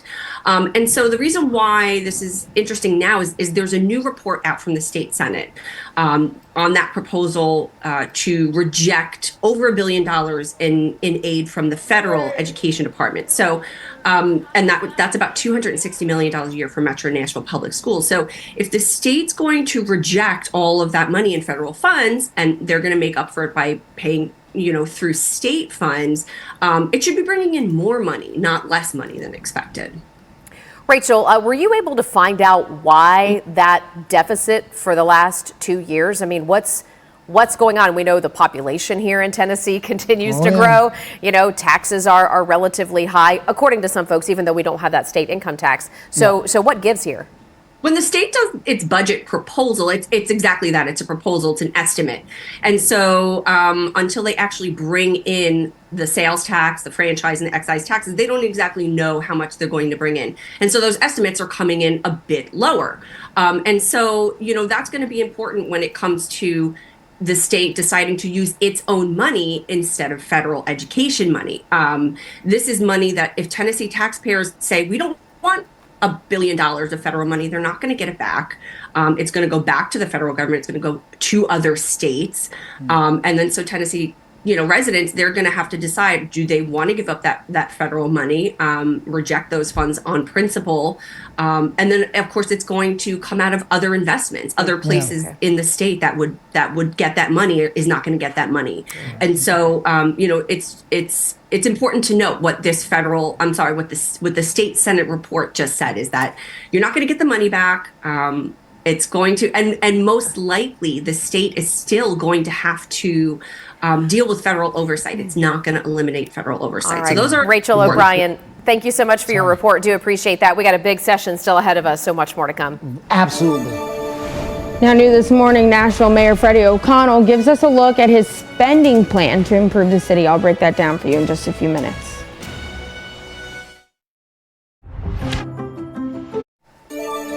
Welcome back to Fox 17 News this morning. Time right now, 7:40. A terrifying encounter as a Franklin firefighter escapes a life-threatening situation after falling through the floor of a burning house and getting trapped in the middle of it. Take a look at your screen if you can and watch the entire huge fireball that comes out of this house. The fire happened over at the Royal Oak subdivision. We want to show you, if we can, the body camera video from the scene there. Half the house essentially had caught fire. The department says that the firefighter who was trapped inside actually fell through the floor of that particular home there in Franklin. All right, we've got that video for you. We'll make sure it's posted over at fox17.com. Right now, we're going to send it over to Code Red meteorologist. Oh, actually, we're going to do the weather. Let's give Greg a quick break. He's going to go work on something. So we've got you covered in the weather. For the day, dry. All right, little cloudy, but no rain expected today. Showers coming in tomorrow. So make your plans accordingly for Saturday. And it looks like right now it could be an all-day rain event. And then some cooler nights ahead. But hey, next week is looking much better. Lunchtime forecast for today, if you do want to get outside, and even if it's cloudy, just get some fresh air. Looks like we've got 57 degrees by 11, 59 as we get into the 12 and 1 o'clock hours this afternoon. All right, steer clear traffic this morning. Let's take a good look at what we got going on here on I-24 at Harding Place. As you make that drive into town from the Antioch area, traffic is moving along. No big problems out there other than that mess we've got going on south of town here. We want to show it to you if we can. Come on, there we are. It is coming in on I-65 as you make your way towards the Thompson Station area. Spring Hill, all of you will be affected, certainly to the south of you there in Columbia. Right now, we're still looking at about an hour and 10 minutes to get into town because of that crash. Before you get to 840, we'll have the very latest on the best ways to steer clear, including Highway 431, which is going to be your better bet right now. Following the money this morning and where Davidson County taxpayer dollars are going. New this morning, Nashville Mayor Freddie O'Connell giving us a look at his spending plan to improve the city. Fox 17 News, Peyton Muse, live here in studio, taking a closer look at the plan. That's right. Now, Mayor O'Connell says the city is investing in how Nashville grows, how Nashville moves, and how Nashville works. A $514 million investment into this city. In his $500 million capital spending plan, O'Connell wants to invest $47 million at MNPS, Metro Nashville Public School properties across the city, including 3 elementary schools. He also wants to add neighborhood transit centers, improve traffic signal coordinations, and invest in sidewalks throughout the city. Mayor O'Connell is also proposing more than $12 million in transportation safety for cyclists and pedestrians. Other priorities include adding amenities to Millridge Park and the new Mariposa Park. For more information on his plan, head over to our website at fox17.com. In studio, Peyton Muse, Fox 17 News, your covered station. Peyton, thanks so much. The Titans welcoming a new head coach, Brian Callahan, putting down roots in Nashville. We'll have a lot more on his big day and his total vision for the two-tone blue. You have bigger emotional problems.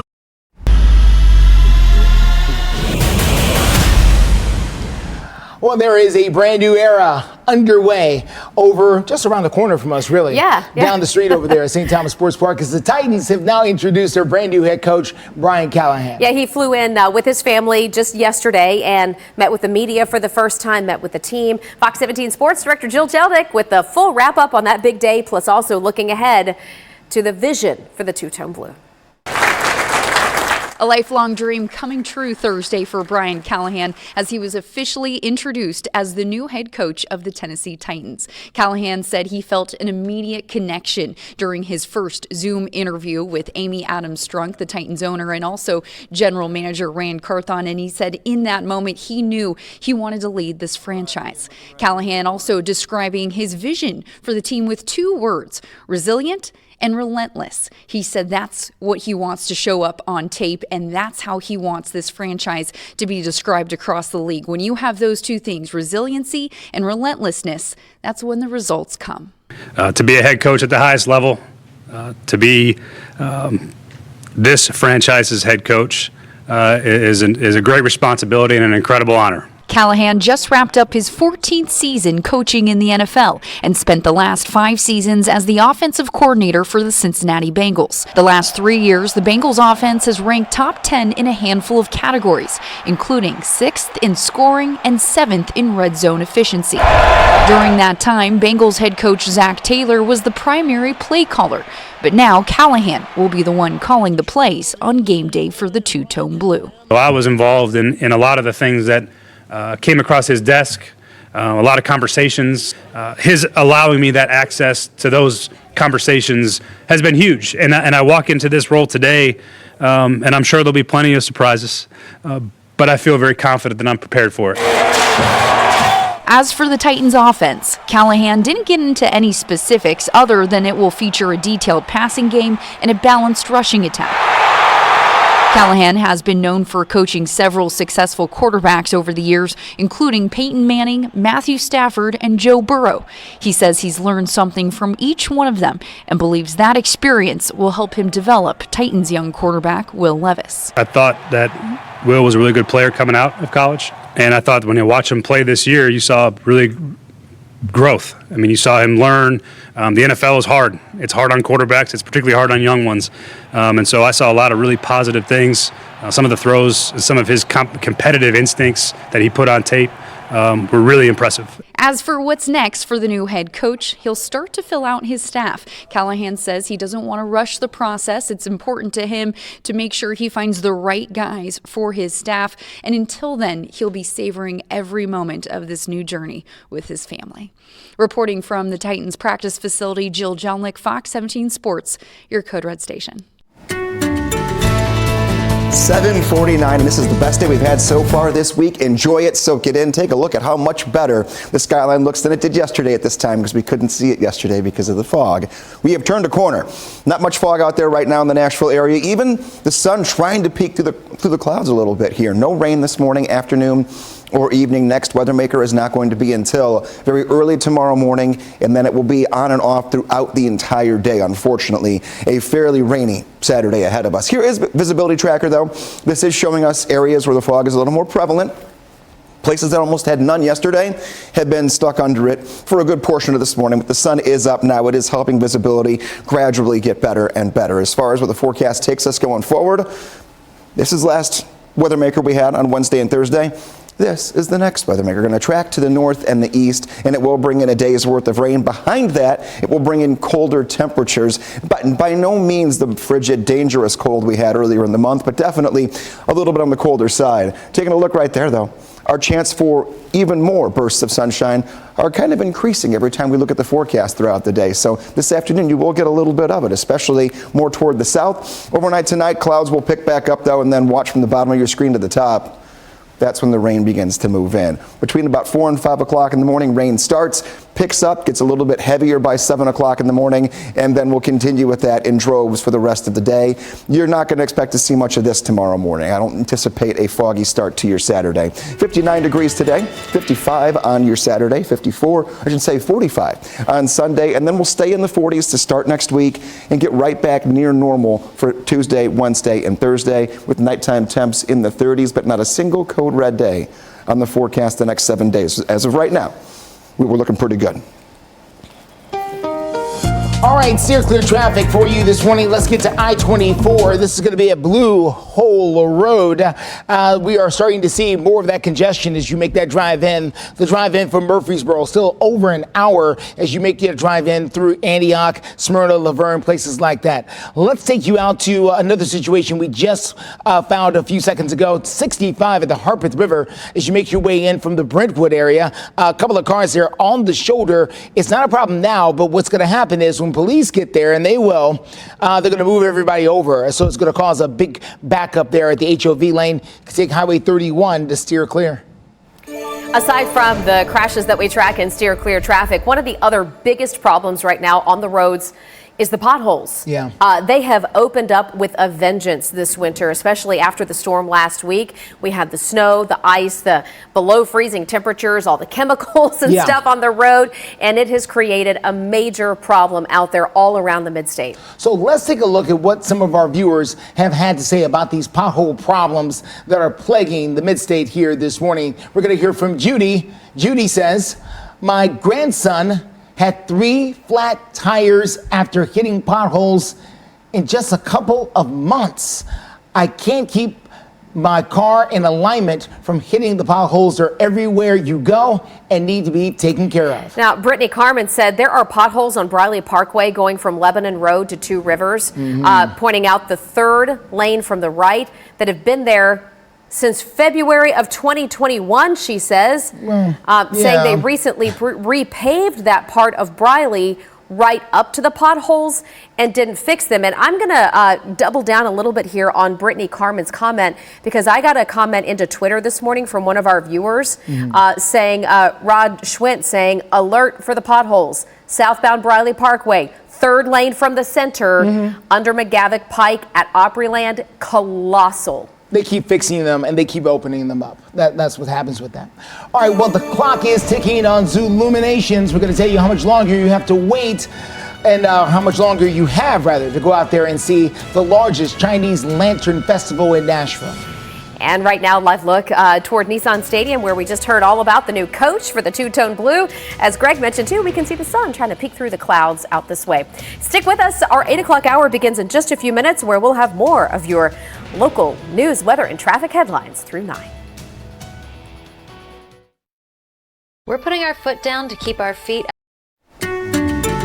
7:56, a quick look at your weekend forecast, because that's what it's all about here. Once you get to Friday, the laser focus on Saturday and Sunday tends to settle in.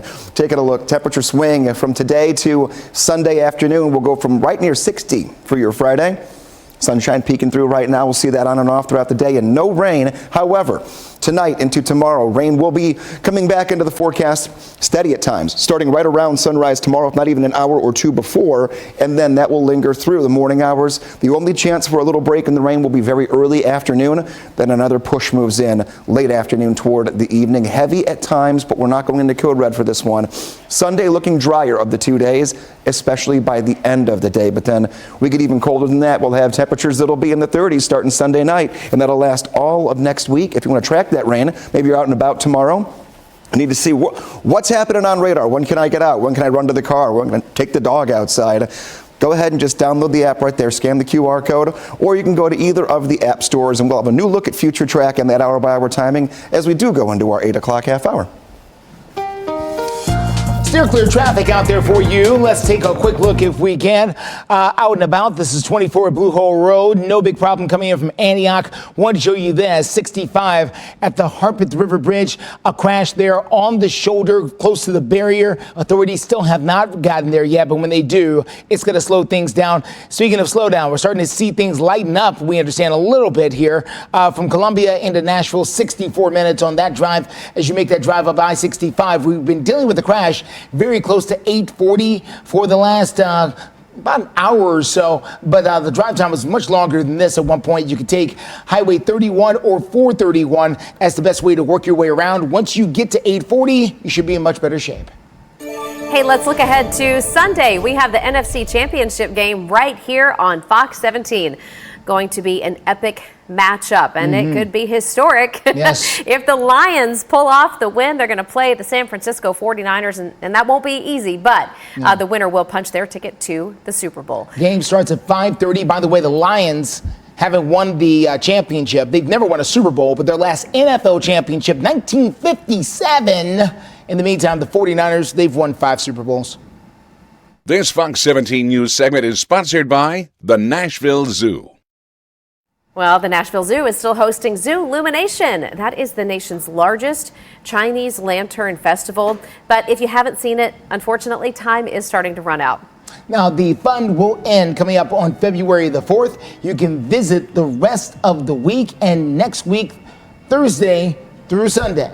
Now, we were able to catch up with Nashville's Jim Bartu, the Nashville Zoo's Jim Bartu, who helped scale the event and kind of put it into perspective.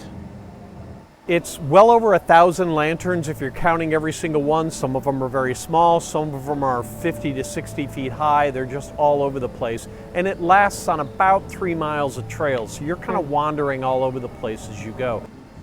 Very neat. Mr. Bartu says the zoo expects about 150,000 people will have visited this attraction by the time it wraps up next Sunday. By the way, this is the 3rd time the Nashville Zoo has hosted Zoolumination. It debuted right here in Nashville in 2019. This Fox 17 News segment is sponsored by the Nashville Zoo. You're watching Fox 17 News This Morning, your Code Red station. Your actions from this point forward dictate your character and what you really stand for. We have a Tennessee leader in the hot seat as veterans take aim at the head of the Tennessee Department of Children's Services. The comments that have landed Commissioner Margie Quinn in the spotlight. Dry for your Friday, but rain moves in for Saturday and then a big temperature shift by the end of the weekend. We'll go through hour by hour for you in the forecast. Steer clear traffic out there. We've been following that crash south of town from I-65 from Columbia into town, 64 minutes right now. The slowdowns, you can see them there on your screen. I'll give you the details coming up in a few. Yeah, and those detours, we don't want you to get Oh, yeah. stuck. No. Try to help you get where you're going on time. Thanks so much for joining us for Fox 17 News this morning. I'm Jennifer Waddell. And I am Justin McFarland. Fox 17 News, your only local news source with you 7 until 9. If she really does mean what she said, it's kind of a slap in the face to service members. All right, so the story making headlines here on this Friday morning. The commissioner of the State Department of Children's Services is now under fire for those comments you just heard mentioned. Now, this comes after the commissioner, Margie Quinn, admits she made some hurtful comments about military veterans. An investigation done by the Department of Human Resources shows that Ms. Quinn was questioning why veterans get lifetime benefits, but police do not. State Senator Richard Briggs, an Army veteran, says he has the most respect for law enforcement because they're all fighting for the same goals to protect and serve in their community. But he says there are major differences in the line of duty. When a soldier goes overseas, he serves every single day for a year. There's often no fun at all. Your best friends get killed today. Tomorrow you go out again. There's no coming off and there's no counseling or anything else. You just suck it up and go. Now, Senator Briggs has scheduled a meeting with the commissioner for next week. Fox 17 News received a statement from DCS saying that Quinn deeply regrets her comments and promises to do better. Let's head over to our website, fox17.com, where we have the statement here in full. We also reached out to Governor Lee's office because Governor Lee's office received this investigation 2 months ago.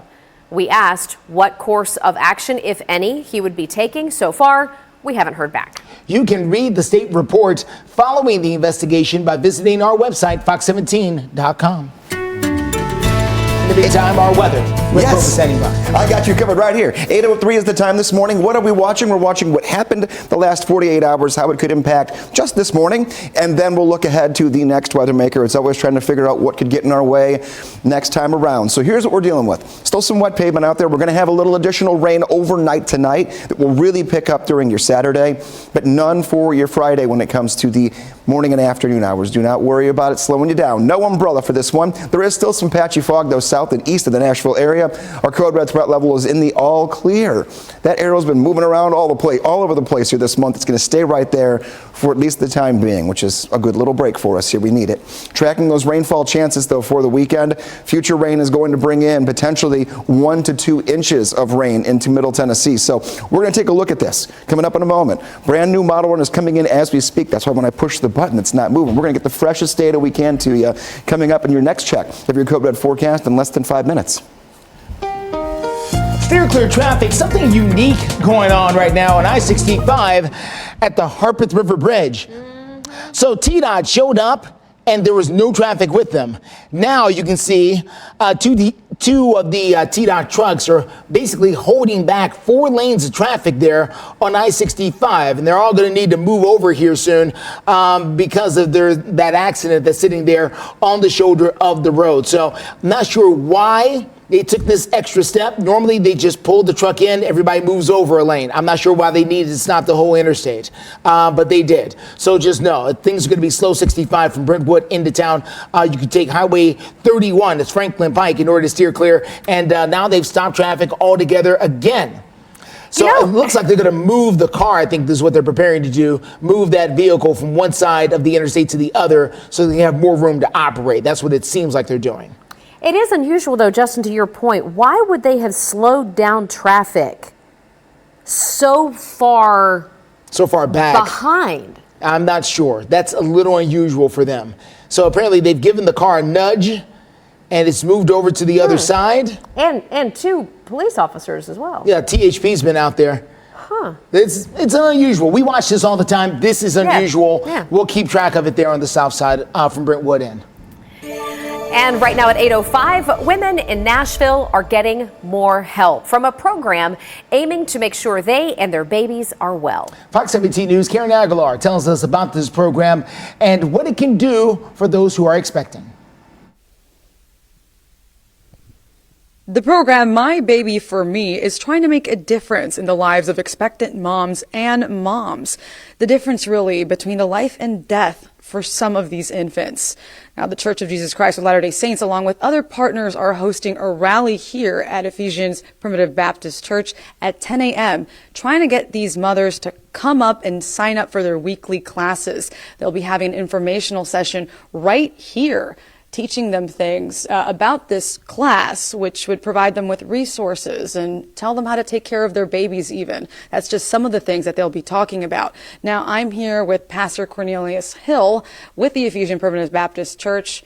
Pastor, what are you hearing from the community on the need for this program?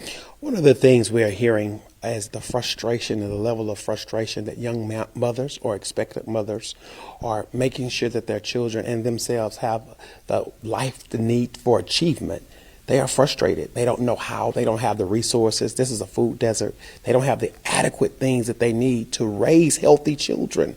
Therefore, with that type of mental mindset, it's very hard and difficult to raise a child and understand the nutritional value and understand all the other resources, the educational value, so that they can become a prosperous family and mothers and children and develop a strong community. Absolutely. And you've seen and heard firsthand about the need, especially with some of the lower income families. Talk to me about the importance for a mother, like someone belonging to a family like that. Well, one of the things anyone in any, disenfranchised environment understands that the environment plays so much of a great factor in what happens in your life. And when you see and feel and hear the frustration, when you see, hear, and feel what parents are facing as it relates to infants and how infants should be raised and not having the tools and resources, it puts them, as we would say, behind the eight ball. Absolutely, yes. And this could be survival mode for some of the expectant moms and moms. Now, of course, this is open to all mothers, all young mothers who just want to learn about this program and how to take care of their babies, among other things. Reporting live in North Nashville, Karen Aguilar, Fox 17 News, your Code Red station. All right, Karen, thank you so much. For weeks now, people have lined up to ask Metro Council, those are your city lawmakers, to take a stance on the conflict between Israel and Hamas. Is that a fitting thing to do? What does the city feel about that? We're going to hear it from them in their own words in minutes. You have bigger emotional. 8:10 is the time the Metro Council takes public comment all the time. They want to hear from members of the public. Lately, they've been hearing from them asking city leaders to do something about the Israeli war with Hamas. They want the city to take a stance. Now, Metro has no control over foreign policy with the United States government. So what is it that they really want them to do? Listen. Just in the last year, we have witnessed hate-filled stunts right here in the Nashville community, such as anti-Semitic propaganda-ridden flyers placed on windshields, swastikas spray-painted on private homes, and most recently, bomb threats in every single synagogue in the city and hundreds across the country. As a concerned citizen, I would like to know, what will the council do when these incidents take place? What is being done here in Nashville to protect our minority community from hate? A topic as complicated and as polarizing as the bloodbath in Israel and Gaza can't be properly understood in the context of a 2-hour council meeting. It's hard enough for us to watch the war in Gaza and Israel from a distance. Let's not bring this war home to Nashville. Let's keep a tone in our city that's warm and welcoming to all. Now, those who came to speak say they are looking for largely symbolic support from the city. They know that the city can't really do much about the war between Israel and Hamas, but they want to know that the city is supportive of their point of view. 8:12, looking at the forecast here, I have fast forwarded future track all the way through today. Clouds will be on and off, a little bit of sunshine, high of 60. Overnight, Clouds build back in, and this is midnight, and now we're at 5 a.m. tomorrow.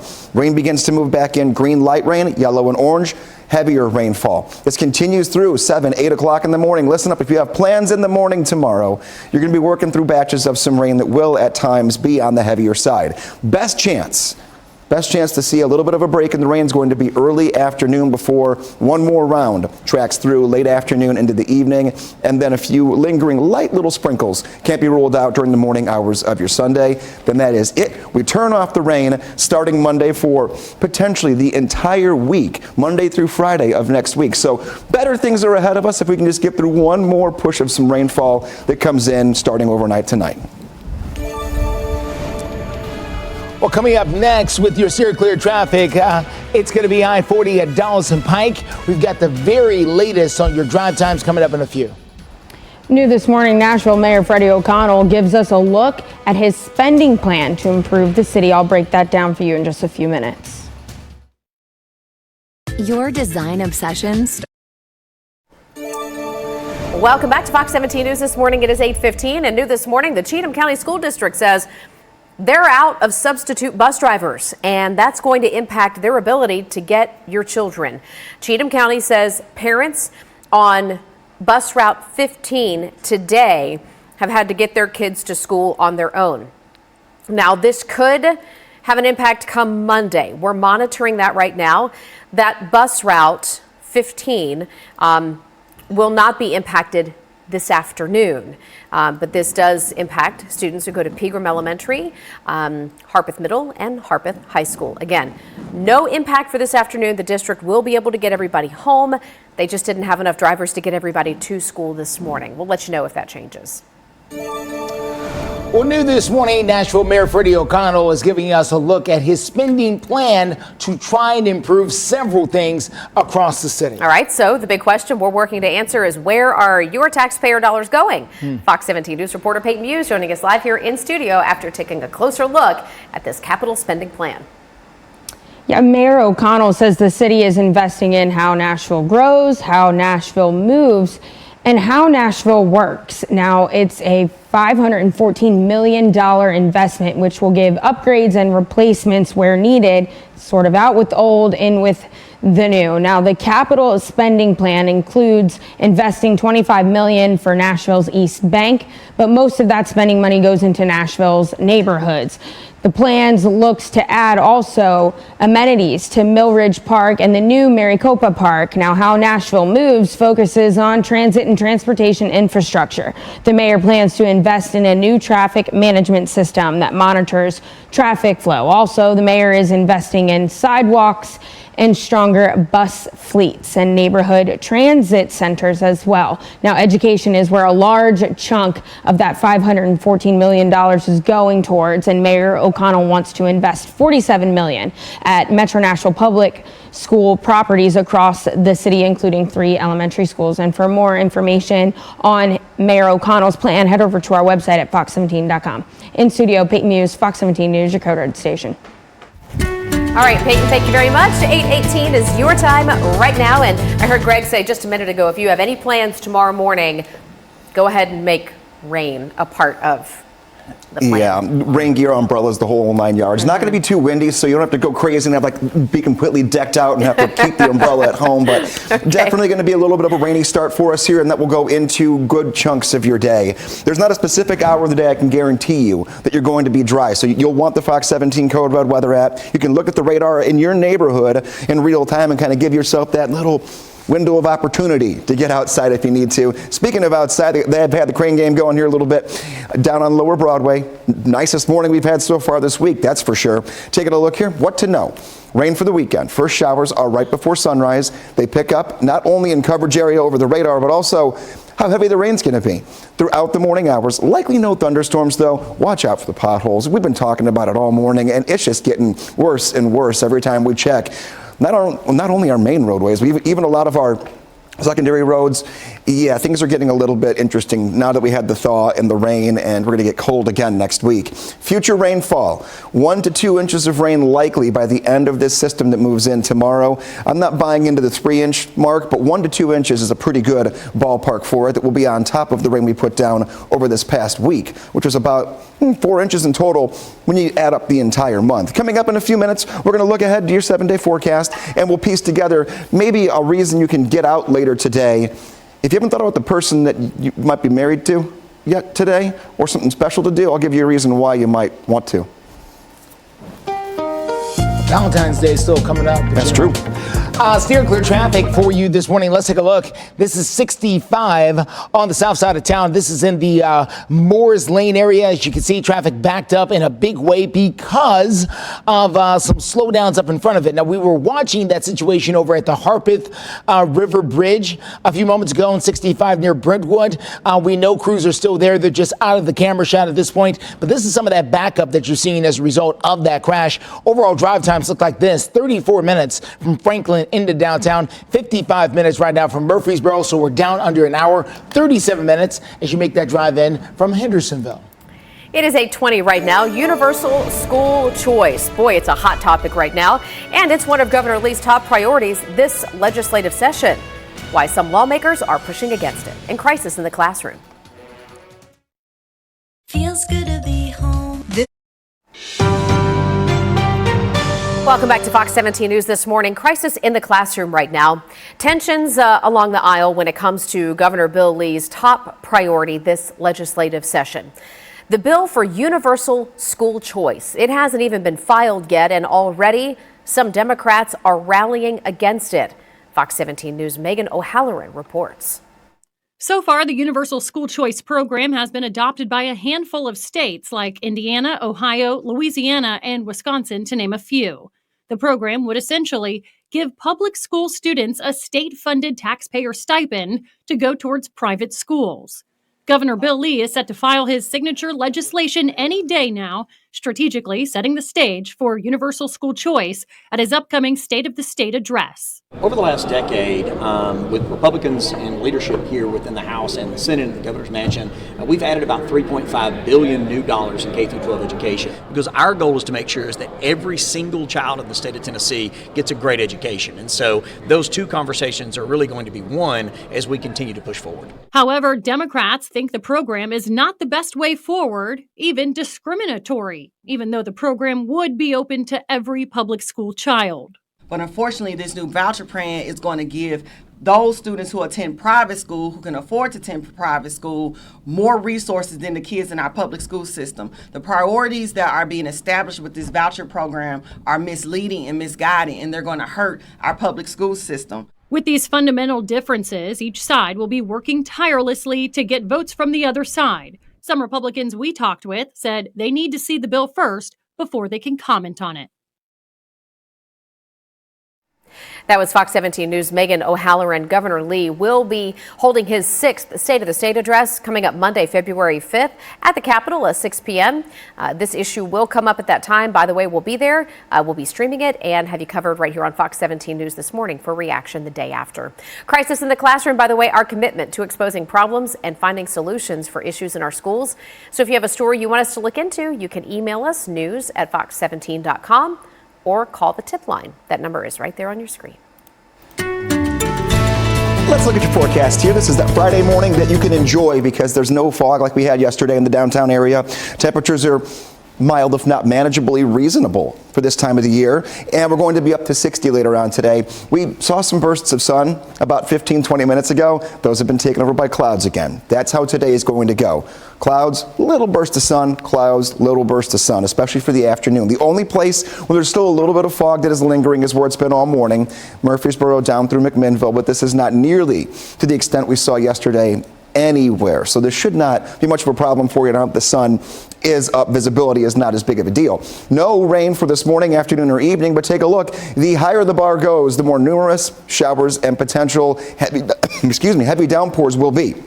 So overnight tonight into the first hours of tomorrow morning and then leading into the afternoon. This is going to be one of those days where it's an all-day event where you don't get rain every single hour, but every hour we're going to have these new waves that do move in. So there's no specific time frame where we know we're going to be dry. Coming up in the next half hour, we'll look at future track, how much rain we're going to add to what we just saw this past week, and we'll just take a look at the entire month, break down how much rain, how much snow we have seen, and how many code red days we had to work through up to this point. Steer clear traffic right now at 827, getting a look live from one of our TDOT cameras. This is the one along I-65 at Moores Lane, and things are starting to ease up here just a little bit after a lot of congestion just 30 minutes or so ago, so this isn't quite as bad. We're keeping an eye on a couple of other issues, though. We don't have a camera on it right now, but I do want to check on something happening on Briley Parkway. Let's see here. Yeah, getting a report. Yeah, we do. In fact, we'll get a live look in just a moment of a crash just reported on Briley Parkway near Two Rivers Parkway. This is the same area where we've had multiple reports of big potholes. Not to say it's the cause, but it's definitely worth steering clear. We'll get to it here in just a minute. Infant deaths are higher in North Nashville than the national average. Coming up in a few minutes, I'll have details on a program that is trying to make a difference in the lives of expectant moms and young moms. Count on value with certified pre-owned. You're watching Fox 17 News This Morning, your Code Red station. New this morning, Nashville Mayor Freddie O'Connell gives us a look at his spending plan to improve the city. I'll break that all down for you in just a few minutes. Forecast starting off pretty good. There's that sun trying to peek out again. We're going to get that on and off throughout the day, but I'm tracking your next weather maker. It will be an impact to a good portion of your Saturday. That's coming your way in just minutes. Steer clear traffic takes us to the south side. Actually, no, Donaldson takes us over to Donaldson. That is where Briley Parkway meets Two Rivers Parkway. We've got an 18-wheeler on the shoulder. Looks like it's starting to move here, but a couple of lanes still blocked. We'll take you there. At 8:31 right now, thanks so much for joining us for Fox 17 News this morning. Glad to be here for you for another half hour. I'm Jennifer Waddell. And I am Justin McFarland. We want to get started this morning with a program to help reduce deaths among newborns that are coming into this world and coming into our community here in Nashville. There is a event that's happening that is targeting mothers who are expecting. Yeah, so in other words, to help the babies, we got to help the mamas. And Absolutely. So Fox 17 News reporter Karen Aguilar joining us live this morning to tell us what this program is aiming to do here in Nashville. Yeah, she's been out there at a local church throughout the morning. Karen, what can you tell us now about this program? Yes, well, I first want to tell you about a rally that's happening here at the Ephesian Primitive Baptist Church. Organizers are trying to get expectant moms and moms to walk through those doors tomorrow at 10 a.m. and come sit in these seats and listen to an informational session that'll be happening behind me. It's going to be teaching these women, giving them the tools that they need to take care of their babies and more. Now, I'm here with Carla Parker. She's one of the organizers of this event. She's also with the Church of Jesus Christ of Latter-day Saints, who's also partnering up with other organizations to make this rally and program possible. Now, I know you have a personal story. Can you share that with me? Well, we were just talking that even though I went to classes when I was having our children, we have 5 children, and the first one, I knew everything, right? I thought I knew everything, and then I got to the hospital, I was nervous as can be, and everything they told me, the next step I was nervous again. I can only imagine having had no information and being pregnant and going through this process and just the nervousness that would naturally come with that. So we hope to alleviate that by giving some how-tos and what's going to happen and what's happening to your body and your baby, and just extra help to make that easier on everyone. Absolutely. Now let's talk about this extra help. Now, for those who don't know exactly what they need, right? Some of these are very young moms. What does that extra help look like? I know you mentioned food security, home help. Tell me a little bit more about that. What does it look like? So women will come in and learn about how to take care of their family and take care of themselves. They'll be given nutritional education classes as well as classes on women's health. They'll also be able to walk away with food to take home to their family and feed them there when they get home, and transportation sometimes is a problem. We'll provide transportation to the classes as well as to their prenatal visits. Get them to the hospital and see what that's going to look like. Right, absolutely. And they're trying to promote a sense of community here. As you can see with the pillars here, the weekly classes that if you do come here and you sign up for, will be offering a sense of belonging, which a lot of these first-time mothers might really need, especially if they don't have any support around them. And, that belief that they are able to make a positive impact on their baby and do it properly, along with being aware of some of the behaviors that could harm their baby. That's just some of the things that these weekly classes will be teaching. So if you do end up coming here and signing up, could really be the difference between life and death for some of these infants. Now, the classes will begin on February the 12th, and it'll be at the McGruber Family Center. Reporting live in North Nashville, Karen Aguilar, Fox 17 News, your Code Red station. 8:34, looking at our forecast going ahead. Name of the game today is on and off sunshine and 60. One nice day, though, before we get back to the rain, and we've seen quite a bit of it here in the last couple of days. Saturday showers. From beginning to end, there will be rain on the radar. Not necessarily raining in your neighborhood every hour of the day, but it's going to be an all-day event as it tracks in waves. Cooler nights will be ahead of us. For today, we're trying to dry out. We've been monitoring for it and have not really seen any increased flooding since the rain stopped yesterday. That's good news. However, adding 1 to 2 inches of rain to what we already put down, we have to monitor it again going into Sunday and Monday. Overall, though, our forecast looking really good. This is the first time that I put up a 7-day forecast that has not had a red box for a code red day in it so far since the beginning of the year. So nice stretch of weather after tomorrow's rain. Then we go into Sunday. Cool it down a little bit for next week, but Monday through Friday, all looking dry right now. 8:35 is the time. Let's take a look at your steer clear traffic. We are dealing with the situation on Briley Parkway, close to Two Rivers Parkway. This is over in the Donaldson area. As a matter of fact, I believe it's just outside that. There's two things over there. There's a church and there's a golf course there. And sometimes because both of them are kept well, I'm not sure which one is which. But it's right in that area. They have got an ambulance there. A couple of cars involved. There was an 18-wheeler at one point that was pulled over. It has pulled off, so it's probably just a witness to whatever happened here. The ambulance has been there for a while. That's an indication of two things. Either they're working really hard to get someone out of a car, or they're treating them right there on the scene and maybe just releasing them there and so not going to the hospital. It is causing a bit of a slowdown. You can get around it, though, with an extra 10 to 15 minutes. 8:36 right now, new this morning. Nashville Mayor Freddie O'Connell is laying out his plan on how to spend your Davidson County tax dollars. And listen, he's got to come up with a plan because he ran on certain things that he wanted to accomplish. Let's get over to Peyton Muse. She's got to look at that plan. Good morning, guys. So Mayor O'Connell says the city is investing in how Nashville grows, how Nashville moves, and how Nashville works. It's a $514 million investment. And in his $500 million capital spending plan, O'Connell wants to invest $47 million at Metro Nashville public school properties across the city, including 3 elementary schools. He wants to add neighborhood transit centers, improve traffic signal coordination, and invest in sidewalks throughout Music City.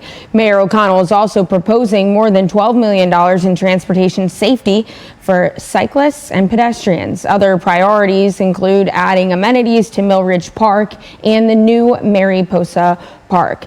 Now, for more information on his plan, head over to our website at fox17.com. In studio, Peyton Muse, Fox 17 News, your Code Red station. All right, Peyton, up next on Fox 17 News this morning, we are back on Pothole Patrol. As the temperature goes up, the number of potholes start to show up on mid-state roads. We got to look at some of our viewer comments up next. Why would your boss pay for your car to be fixed? Welcome back to Fox 17 News this morning, 8:40.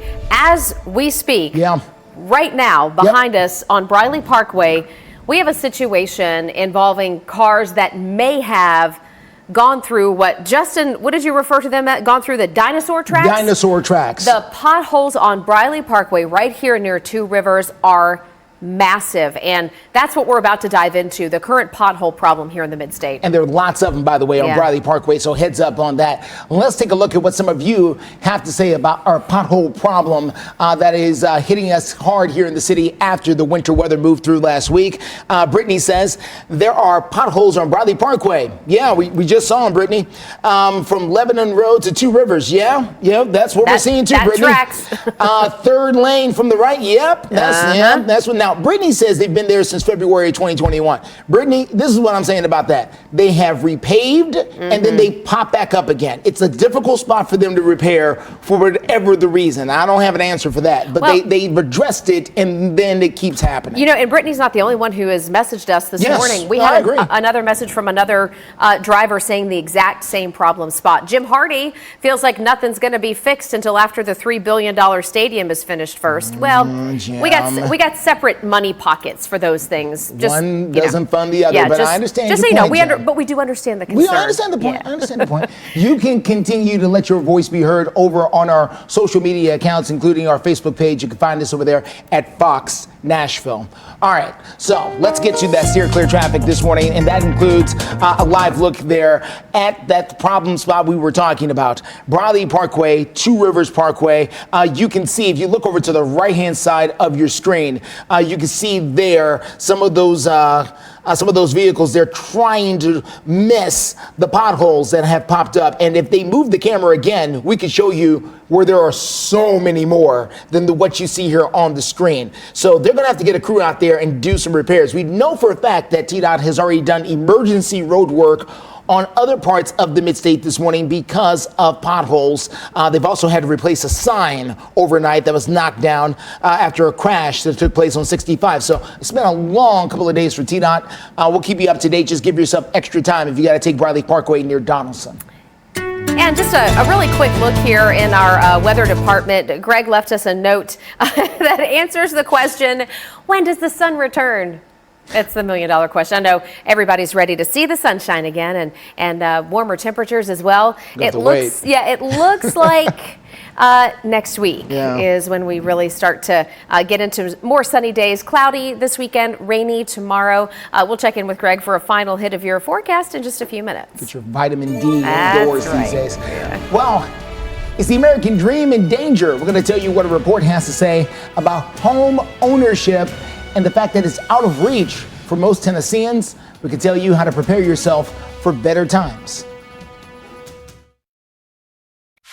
Let's go! It's your 8:45 is the time here on this Friday morning. A little politics now happening at the Tennessee legislature as the State House Majority Leader, William Lamberth, is now backing a bill that would require parental consent for a child to be able to access social media. Now, technically speaking, that is already supposed to exist. Like if you it's go to a set up policy, but it's not a law, though. Yeah, if you go to set up an Instagram account for your teenager or whatnot. But Mr. Lamberth, really, the Sumner County lawmaker, kind of taking it to the next step. He wants social media companies to verify the age of anybody who creates an account.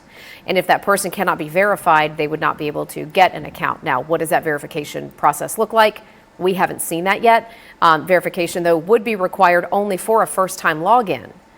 And then there would be some exceptions to that. But, a lot in this proposal here that we will work to look through as we go further into it. But the bill, by the way, also would prevent social media companies from retaining information that they get about you in the process of verifying your age. So a lot still more to come with this bill. We do also have an update in Operation Crime and Justice to tell you about. Just yesterday, we told you about a man out of Murfreesboro who police say passed himself off as an officer in an effort to deceive and steal from a blind woman. Just an awful story, but hopefully justice on the way, according to police who say their guy is behind bars, and they've identified him as 23-year-old Ishmael Shekels. They claim he stole hundreds of dollars from that blind woman after claiming he had a search warrant to get her to open the door. We also have found out that he's accused of stealing a pickup truck and snatching a woman's purse at a local Walmart. Police are still looking for another man related to this case. 8:47 is the time right now, and Greg's back in here to talk a little more in depth about how the forecast is tracking for us. Yeah, today's a really good day, and maybe we've been cooped up a little bit. Cabin fever for a few weeks, trying to find something good to do. Maybe your significant other. Today is National Spouses Day. No matter how big or little, any little surprise when you got cabin fever going on could be good. Maybe it's a reservation at any point in the day. Weather looks fantastic. Maybe it's like the right side of your screen. little piece of chocolate, or even maybe just an extra little hug and a smile. Do something good for that person who's always there for you. Taking a look here, 54 degrees at 8 a.m., 58 degrees at noon, 60 at 4 p.m. So you have an entire window of opportunity, which is the entire day, to stay rain-free and get out there and do something. Speaking of rain, I tallied up what we've seen so far this month. Just through yesterday, 4.91 inches of rain. We've only had 8 days that have not seen rain or snow. That number's going to sound small. That's just rainfall total. We've had 7.3 inches of snow. So we've put a lot in the bucket in both of those, the snow and the rain, and we're not quite done yet. We do have all the rest of this month to go, another 5 days, and there will be some rain tomorrow that could add 1 or 2 more inches to that total. Dry for today, though. Saturday showers going to be in the forecast, mainly after around 5 a.m., and then they pick up throughout the morning. They lead to cooler nights by next week, but we're all clear for code red. I am not concerned about any major threats when this rain moves in, but it will cause more ponding. It will fill up a lot of the potholes. A lot of the things that we're seeing this morning and we saw yesterday morning could be happening during your Saturday when you may have plans to get around. Temperature right now, though, is 52 degrees on our way to 60. Very uncharacteristically warm, much colder by the time we get to Sunday night into Monday. It'll be about 20 degrees colder about 2 or 3 days from now when you're waking up. So keep that in mind. We're back to winter coats. If the kids have already busted out the shorts and t-shirts, we're not doing that next week. We're going back to winter gear for a few days, but we're dry. No code red weather in the forecast the next 7 days. Steer clear traffic out there for you this morning. Let's get to Briley Parkway at 2 Rivers Parkway. Is T-Dot going to show us these potholes here? Okay, maybe. They've got the road blocked off there before the curve. A few moments ago, they were showing us where there were some really bad potholes out there that we believe could be responsible for a couple of these accidents that we're seeing. There's certainly some flat tires. TDOT is out there, Metro Police, no, that's the Tennessee Highway Patrol that's there. And a couple of ambulances are there as well. At one point, we saw the hood of an ambulance open. Unsure what that was about. But just please know, if you're in this area, watch out for that pothole, and they're probably going to have to do some repairs, so there will be some closures possibly of these lanes a little bit later in the day as well. It is already starting to cause some minor backups as well. This is a look just behind it, right before that curve, so keep that in mind. You're going to have to take an extra 10 to 15 minutes, I would say, to get through Donaldson this morning on Briley. In our economy right now, a lot of Middle Tennesseans probably cannot afford the American dream of owning a home right now. That is according to a new report on home ownership. This is from the Tennessee Advisory Commission on Intergovernmental Relations. I know that's a big title. Yeah. It's a big name, but they put out a draft report, and one of their findings shows that between 2019 and 2022, when we saw a huge spike in the average price of a home, up by 19%, and that really impacted folks. Now, in 2023's Housing Affordability Index, it is marking several mid-state counties as places a typical resident may not be able to buy a home. So we will take a closer look at this, continue to follow that as the prices seem just to be going up. I would say up and down, but it just seems to be going up. Now, so we're asking you, how much are you paying these days? Yeah, okay, so mortgage versus rent. Obviously, you got different scenarios here. Sure. You got a mortgage, you probably had to put a down payment and whatnot, and all that insurance. But for rent, we were curious about that too. So we asked, and 43% of you say that you're spending more than $1,800 in rent right now. The poll is live, it's active. You can scan that QR code to go take part. Well, coming up, Tennessee veterans are taking aim at the Department of Children's Services Commissioner. We're going to take a look at what she said up next. It's not extra to want extra.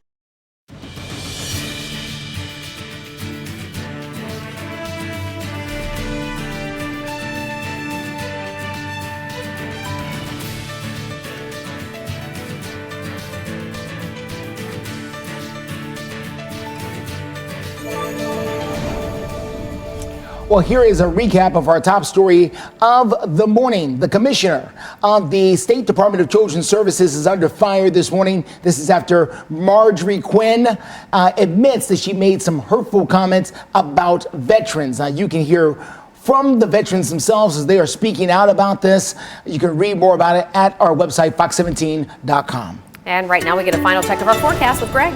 That we do. The big thing, the big three things we're looking at here are going to lead into tomorrow. We're going to have some potential ponding once again. 1 to 2 inches worth of rain are possible. That starts right around sunrise tomorrow, and then that leads you all the way into the afternoon and evening hours. Near 60 and partly cloudy today. Tomorrow 55. Once the rain moves out, getting a little bit cooler, so keep that in mind.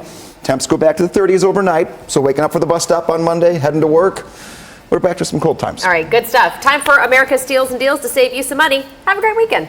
Bye-bye.